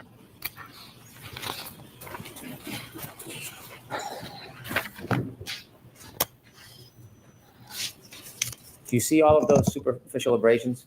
Yes, I see patterned injuries. Right. Would you agree that they're superficial abrasions? Yes, they go along the skin surface. How many punctures would you identify in that photograph? Let's see, there may be some punctures like around the elbow, consistent with the teeth puncturing. Most of them are the teeth scraping along the skin. I'm not going to ask you what you believe the cause was. I'm going to ask you just about the wound. How many punctures do you see? Well, this doesn't show. There are other photographs which show more of them, but there's the little dot-like areas. You could call an area of skin puncture. Can you tell us from this photograph how many punctures you would say are in that photo? I didn't count them. Did you suggest that there was more than one puncture on that wound? I think I see more than one. Yes, Pardon me? I see more than one on there. Okay, could you give us a count of how many punctures you see? Well, without looking at all the photos, I couldn't give you a correct number. Okay. You've written a report, haven't you? What? You wrote a report, I did. and in your report, you describe many of those abrasions as punctures, don't you? Yeah. Yes. And a puncture isn't just a scratch. A puncture is a penetration of the skin, isn't it? Yeah, a point-like penetration. A puncture has a very specific medical meaning, doesn't it? Yes, it's a point-like penetration of the skin. And according to you, there are many punctures in that wound. Yes, I can see 1, 2, 3, 4, 6 or 7. Can medical professionals disagree on opinions about wounds and causes? I suppose they can. You also gave some opinions that you did not believe that Mr. O'Keefe's scratches were caused by having some impact with broken pieces of plastic or glass, correct? Correct. They weren't caused by that. Broken plastic or glass can cause a number of different angled wounds, can it? It causes an array of irregular, random injuries. It can have infinite different patterns, couldn't it? Could. There's nothing to hold a wound from a broken shard to be north or south, east and west. It all depends on how the force is impacted on the body, true? I'm not quite clear on your question. I'll try to do better. When you're talking about shards of broken glass or broken plastic, there is no set direction that they may cut somebody, is there? Well, it would depend on the case and how those occurred. They can happen in many different forms as far as depth, yes? Well, anything's possible. How about length? What about length? Wouldn't that change? Couldn't that change depending on how the injury occurred, the length of the wound? Sure. And in this case, you talked about your opinions of injury relative to a motor vehicle, didn't you? That was something I considered. That's something you considered. Did you know much about the details of the motor vehicle in this case? Yes. Okay. When you considered your differential diagnosis, did you consider whether there was any DNA on the vehicle? I didn't look at any of that. I'm sorry? I did not look at any DNA. Do you know if there was any hair on the vehicle? I don't know. Did you consider the scene itself where there may have been a debris field? Did you take a look at the debris field in this case? I know there were photographs of various pieces of plastic around the area where the body was found. And do you remember where those pieces were found? Somewhat, yes. Did you have an opportunity to consider other evidence like a shoe in the area near where Mr. O'Keefe was found? I know one shoe was on his foot at the hospital, the other was at the scene. Do you know if his hat stayed with him after he landed on the ground? The hat was in the area where his body was found. Did you take a look at his pants, the back of his pants? I looked at that, yes. Okay, what did you see when you saw the back of his pants? Well, because he had bled from the back of his injury and he was on a hospital gurney, some of that blood came down, so some of the blood was on the back of his pants. Did you see anything else other than blood on the back of his pants? I don't remember. I'm sorry? I don't remember if I saw anything else. Did you look, when you were doing your differential diagnosis, did you look at any evidence other than physical evidence? Did you look at any data evidence? I don't know what you mean, data. Like data you'd find on a cell phone? No. What? Did you look at any of the data evidence from the defendant's Lexus? No, other than looking at. Hank, she's a fucking medical practitioner. Why on earth would she have looked at any of the technical data related to the car or anything? She's not providing any sort of opinion on that. How tired am I? Pretty tired.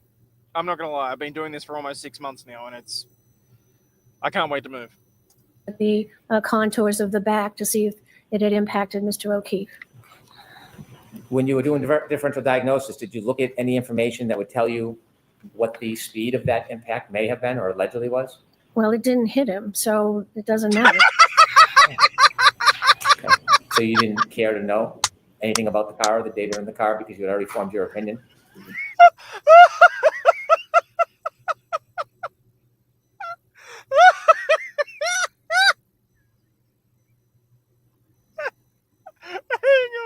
on. Well, it didn't hit him, so it doesn't matter. Impact the defendant's Lexus. No, other than looking at the contours of the back to see if it had impacted Mr. O'Keefe. When you were doing differential diagnosis, did you look at any information that would tell you what the speed of that impact may have been or allegedly was? Well, it didn't hit him, so it doesn't matter.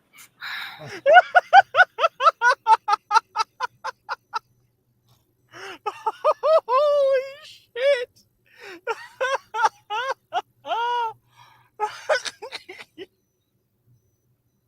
Did you look at the speed that the car may have been going when he allegedly was struck? Well, it didn't hit him, so I didn't bother to look. Oh, that's great. Yep, she straight up said that he didn't get hit by a car in front of the jury. That's fucking hilarious. Okay. So you didn't care to know anything about the car or the data in the car because you had already formed your opinion? It did not hit him, so it was not relevant to my opinion. Is that a different way? By looking at the body, I could tell that there was no evidence of impact with a vehicle. So whether the vehicle was going slow or fast is not relevant. And so you didn't try to get any information about the speed of the vehicle? It was totally irrelevant to You you? keep asking. Keep And did asking. you also disregard? Go for it, Brennan. Double down. Well, let me ask you, do you ever look at statements? I look at witness statements if they're available to me. Were any of the defendants' statements made available to you? I did hear some of them. Did you consider the ones that you heard? Of course. Which ones did you hear? I really can't answer that. I don't. Oh, fuck. The only way that he can top this off is if he turns around and he walks himself straight into the same issue that he had with Dr. Russell, with the grief reaction. Please, Hanky, please. I will absolutely lose it. Know what you'd have to give me an example. You said that when Mr. O'Keefe was first incurred his injury, you think that he was unconscious? Yes, I think that the severity of the impact made him immediately unconscious. So if hypothetically Mr. O'Keefe incurred his injury sometime around 12:32, is it your opinion that he never moved again until he was moved physically by somebody else? Well, I don't know the exact time that he got the injury on the back of the head, but after that time, he could not carry out any purposeful activity. May I approach sidebar, Your Honor? Okay. Mommy, help!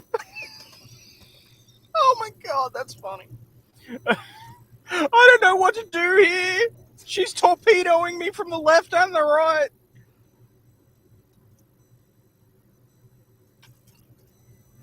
Oh, I actually almost feel bad for him after that. I don't, but almost. That's exactly it, Bob. That was going to be the next point that I made. If he was hit by the car, smacked his head and was immediately unconscious, who the fuck locked his phone?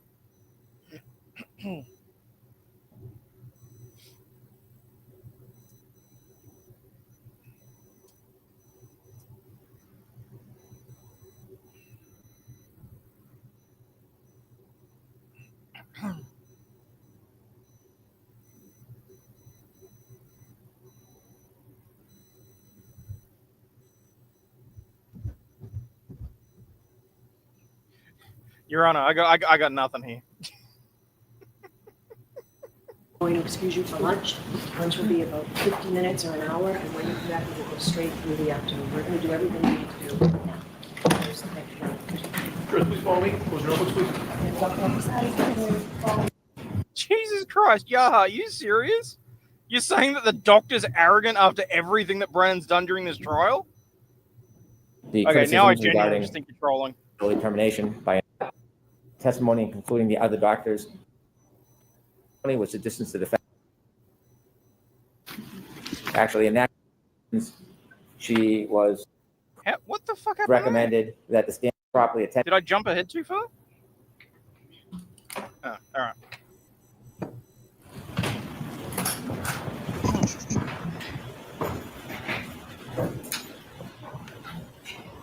Excuse me.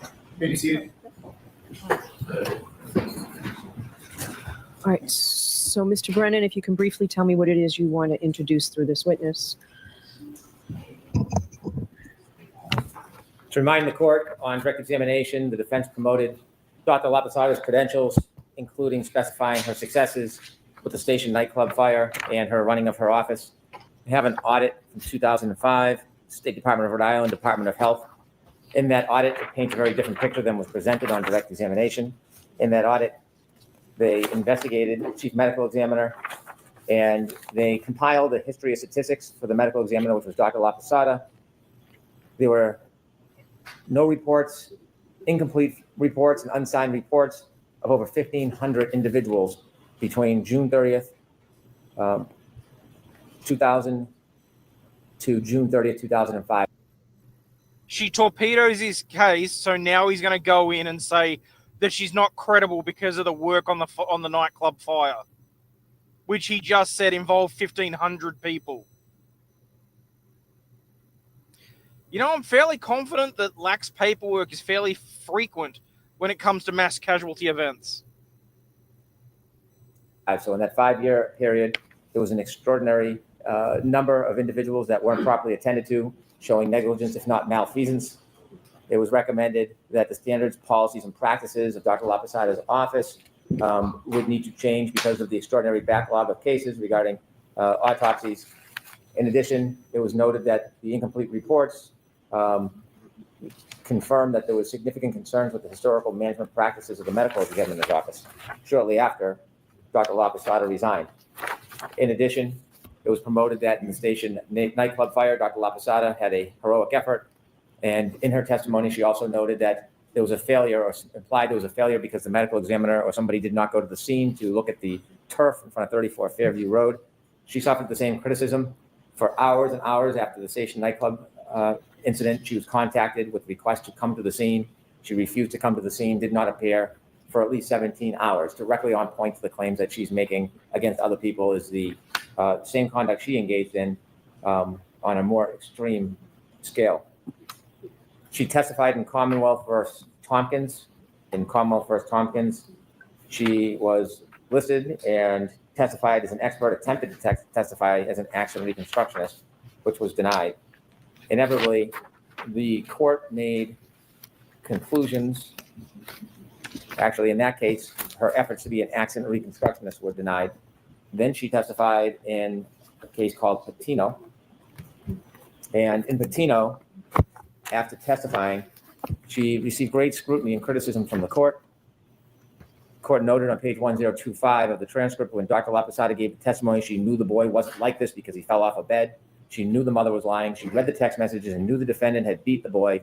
The only reason I conclude that she offered such testimony was to distance the defendant from causing those bruises, setting up an argument against malice. But You mean how your witness specified that there were no x-rays and either you or he hid evidence? This is going to come back to bite you. I'm just saying, Brennan. Surely. instead destroyed her credibility. On cross-examination, she came across as a hired gun. Sometimes it's seemingly small things that impeach a witness's credibility. Inevitably, on the credibility determination by the court would agree. The jury gave greater weight to the testimony of Dr. Gilson and Snelling than they did Dr. Lapasada for the reasons I addressed previously. The jury was justified in discounting her testimony and concluding the other doctors testified apparently impartial.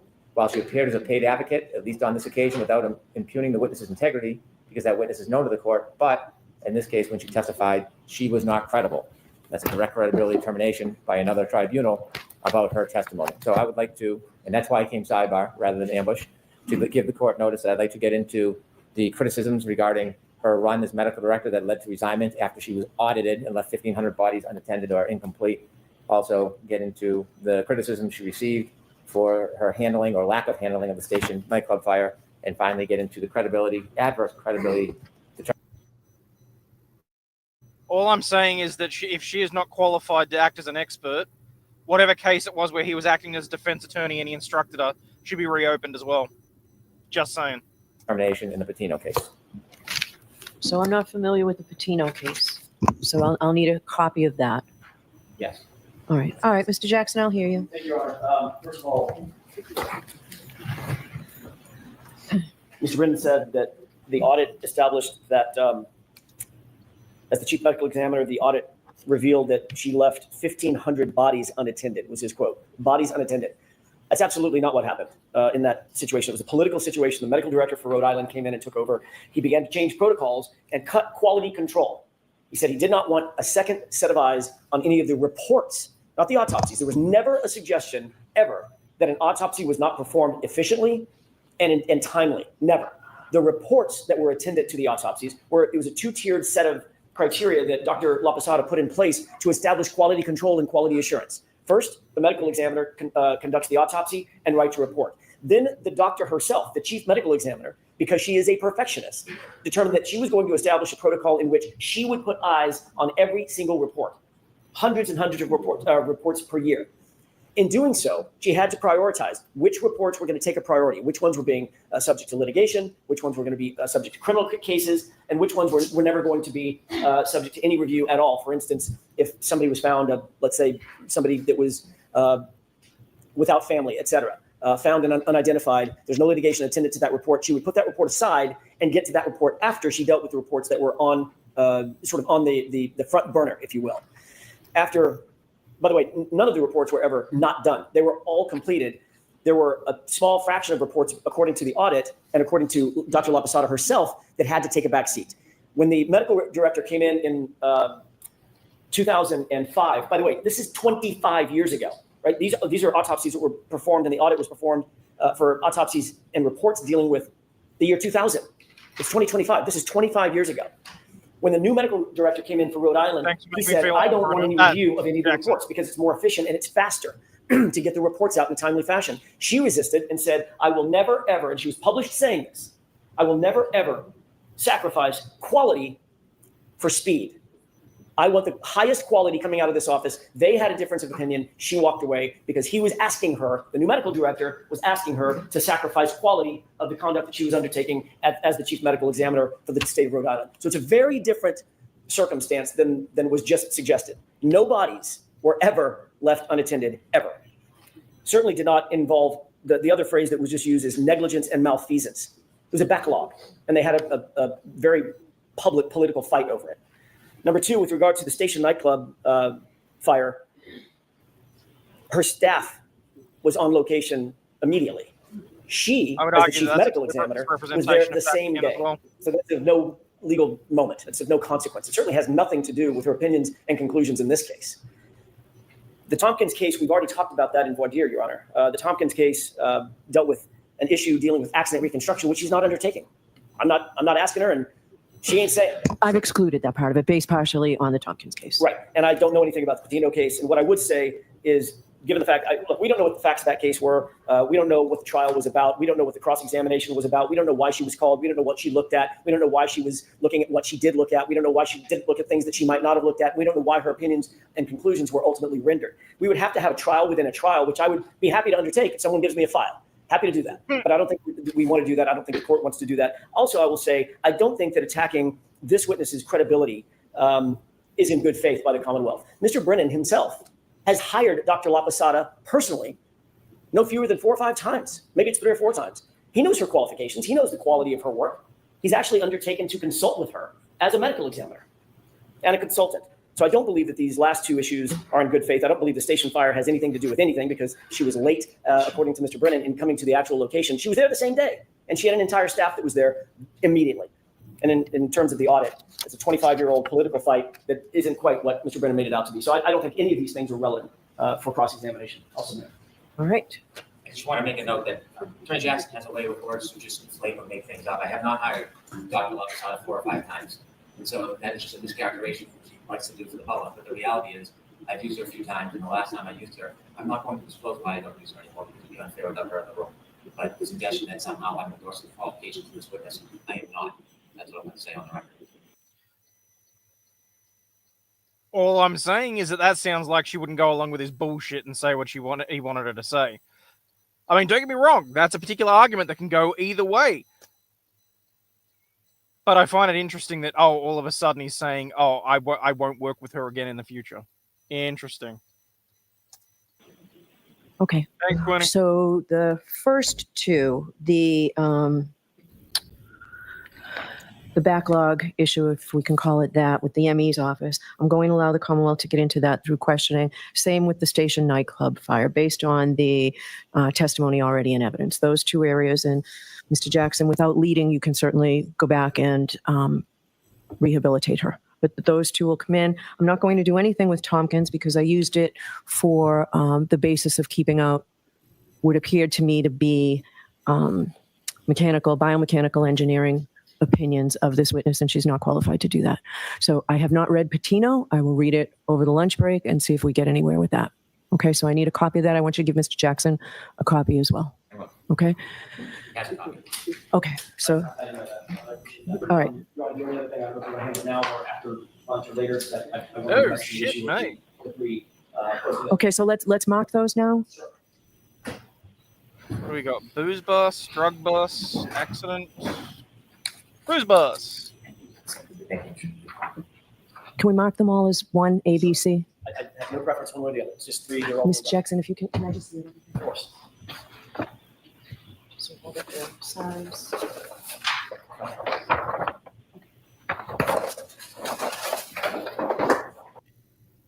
Sorry, I was genuinely concerned there. Oh, you moron. For those of you that don't know, here in Australia, we have what are literally called booze buses, which are police buses that pull over on a 2-lane highway. They will block 1 lane, set up traffic cones, and they will effectively breath test everyone going through to see who's been drinking and who's been... Like, I get it. Australia has a big... has quite a reputation for being a boozy country and all that sort of stuff. But yeah, they stop, you do the breatho, and occasionally they'll do drug tests as well. So I wasn't sure whether or not it was on my side of the road or the other side of the road, in which case it could have gotten very interesting and you guys would have seen some shit on stream.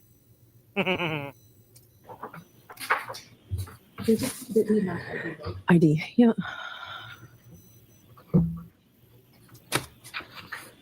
Oh no, I know you've got checkpoints. I wasn't sure whether or not you've got the actual booze buses though or not. Like the actual buses that have been painted to look like cop cars. You know what? Show me that one again, please.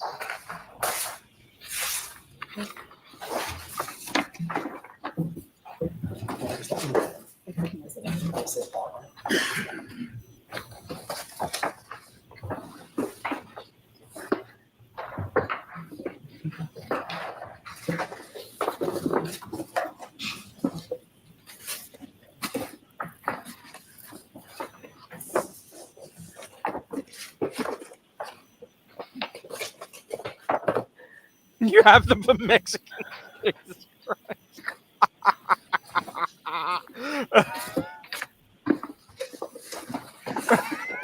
All right, you got me with that one. That was good.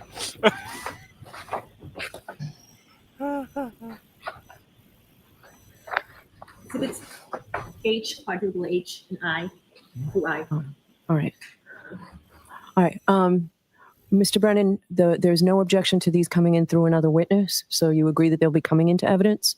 I'll stipulate. All right, and what's the objection to them coming in through Dr. Lapasada? It's not part of the report or opinion. She's gone beyond the report, talking about the fact that she's studying x-rays and giving an opinion. I think that suffices. It really, I think, is beyond the scope of her testimony to begin with. I'd be gracious with it. Stipulate these, I'm sure Dr. Wentz will utilize them. So you'll stipulate to them prior to Dr. Rentschler? I will. So you can use them with Dr. Rentschler? I think that I could, because he certainly used them in his analysis and opinion. But I should be subject to the entry of evidence in the defense case in chief. I'm understand. I can use it in Dr. Richland's testimony that I want to use it in Dr. Lawson. She's a medical doctor. What do you?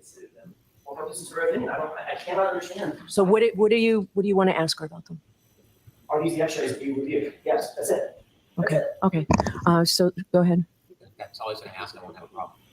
Okay. Yeah, I have no problem with that in that form. That's it. Literally, so the X-rays that we talked about a little bit earlier. Yes, this is the right hand. Yes, that's the arm.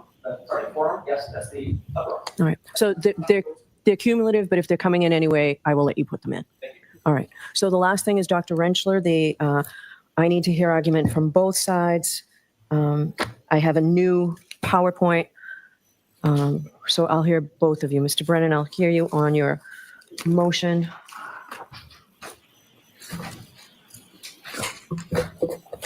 Oh, this will be interesting.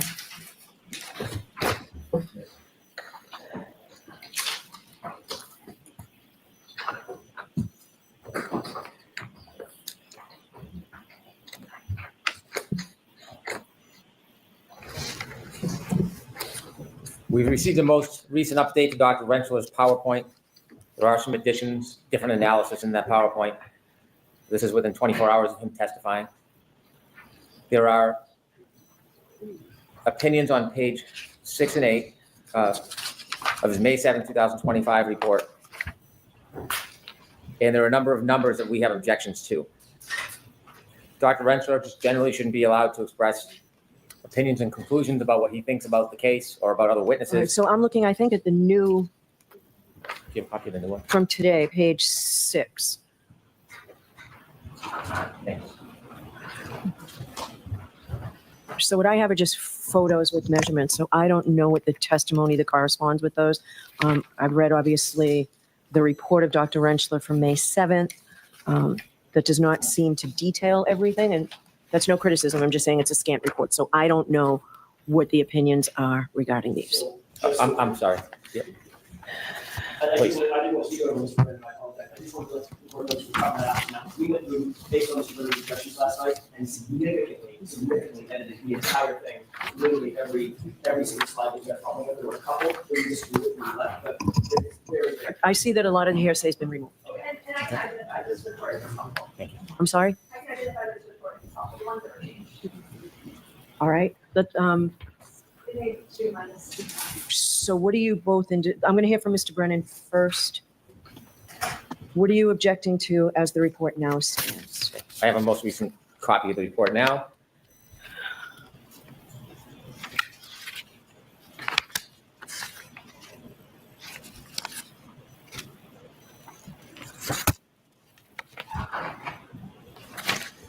So 9 through 27, Slides 9 through 27 or pages? slides 9 through 27 now have Dr. Rentschler identifying and attempting to match different abrasions with different holes in Mr. O'Keefe's sweatshirt.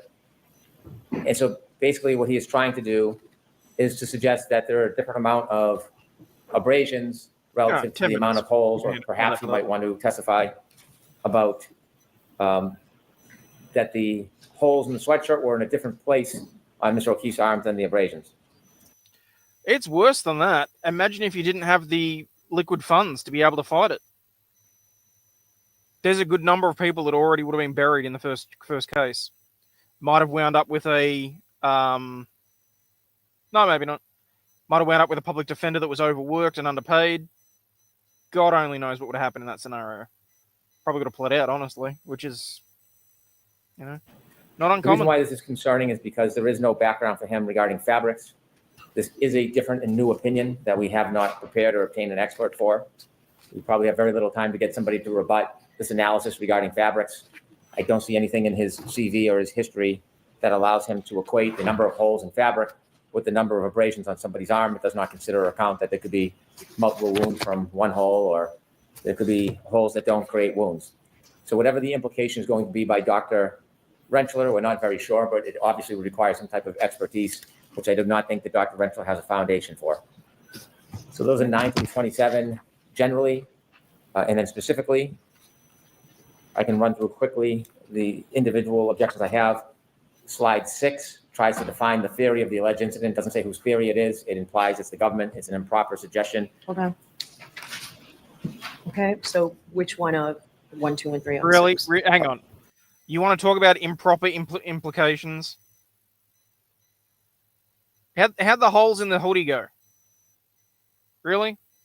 One is objectionable. What's the core issue of the case? It's an ultimate issue for the jury. An expert reconstructionist or a biomechanical engineer shouldn't be defining the core issue of the case. And then 3, first event is alleged contact Sorry, between Jimmy, I the appreciate rear you of doing Alexis that. and Mr. O'Keefe's right arm. Again, that's offering opinion that doesn't have facts and evidence, not in position to draw that opinion. And is 2 okay? Or are you moving to the whole slide? No, on number 6, all 3 of them shouldn't be there. Asking what the core issue is in the case, Dr. Rensselaer or no expert should be defining what the core issues in the case are. They should talk about their training experience, any testing, observations, evaluation, and then give their opinions, not core issue in the case. All right. Slide 9 outlines perhaps his process. The first step of the analysis to determine if the arm injuries are consistent with the physical evidence.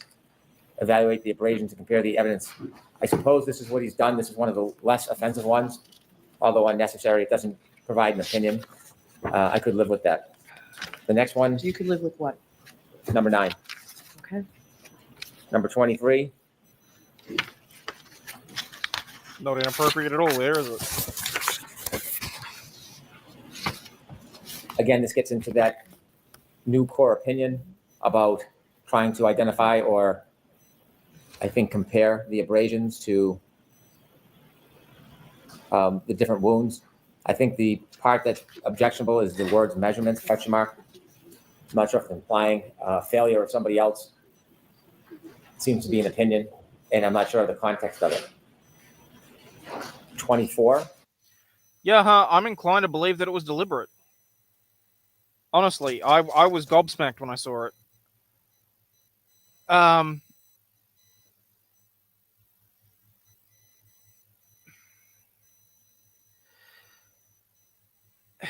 Given that he went to the extent that he did not proffer it to the defense table, which is something that you are required to do, and Brennan knows that.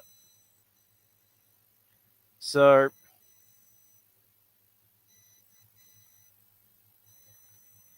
yeah.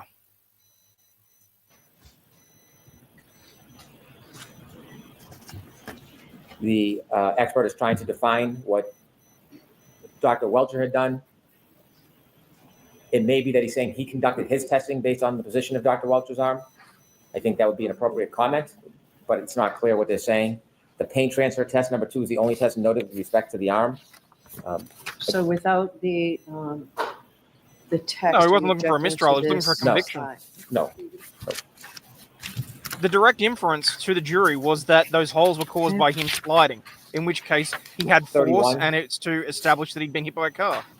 It was to bolster his case. Questions regarding ultimate opinions, I think it's inappropriate.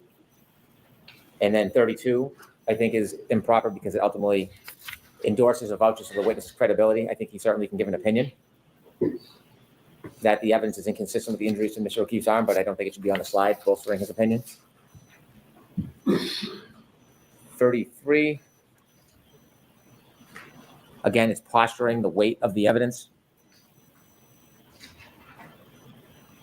And it's resigning the government to a particular. Well, that's really the problem that I have with it, with what he did, Yaha, because if he had provided that if he had shown the exhibit to the defense prior to asking the questions that he did, I genuinely believe that Leslie probably would have caught it. It was only after the fact that he did it that it was caught, because that's only when they actually, that's when it came to their attention. So, honestly, that was probably one of the more emphatic applications for a mistrial I've seen. One study. It's really a commentary on the government's case. It goes like this. Number 1, Dr. Welcher only did A, and second part, A is insufficient. So that's really what this is saying. It's commentary, it's hearsay, it's inappropriate. 34. Also, I'm just going to say it right now. That gray suit does not look okay on him. I think if one said that that's what he did, I, Dr. Rensselaer, took a step to determine the kinematics of Mr. O'Keefe's arm during the alleged incident and asked how would this arm move, I think that would be appropriate. But he shouldn't be giving a opinion on what steps should have been taken by Dr. Welcher. Number 2 on slide 34. And number 3, I don't have a problem with.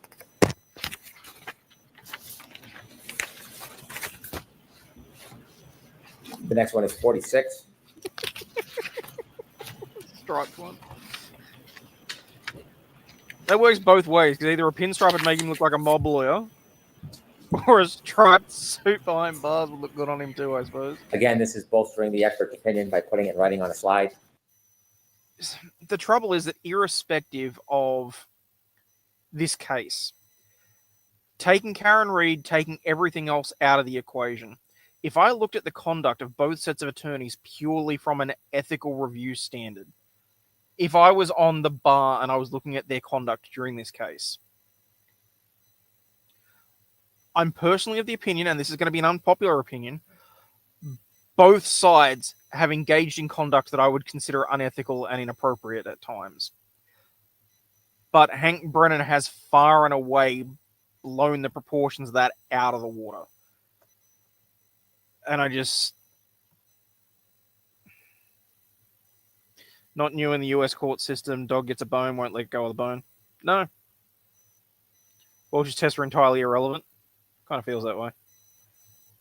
Brennan needs to write a massive check. Yeah. I think some of these opinions are appropriate for Dr. Renshaw to share with the jury, but his final ultimate opinion shouldn't be endorsed on a slide. 47. Again, this is self-endorsement of the success of his tests and giving his opinion about his success. Number 1 and 2, I think, are inappropriate. Number 3 has really no context standing alone. And number 4, if he notes that's his next step, I wouldn't have a problem with number 4. Page, slide 54. Damn it, I'm going to have to try and do another stream tonight. Again, number 1 gets into his opinions.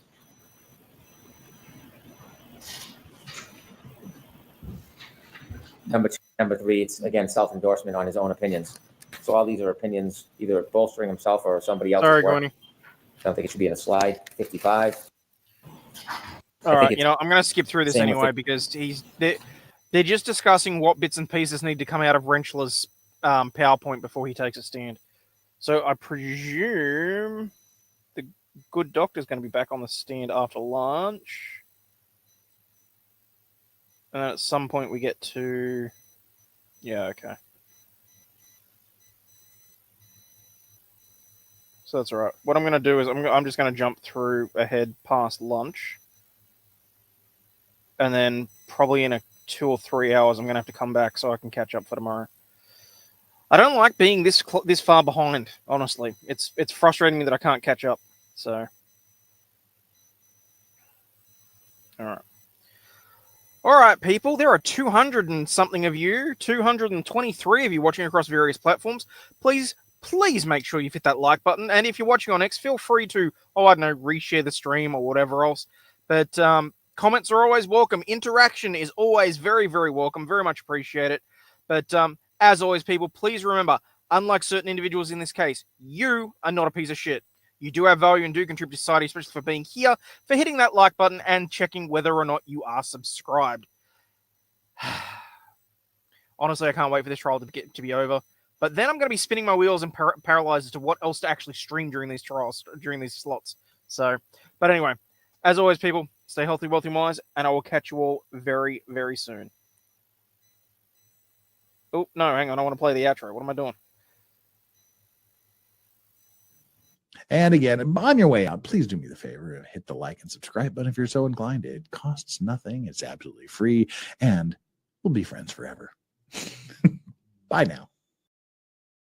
Unfortunately, some members of the media Some members of the media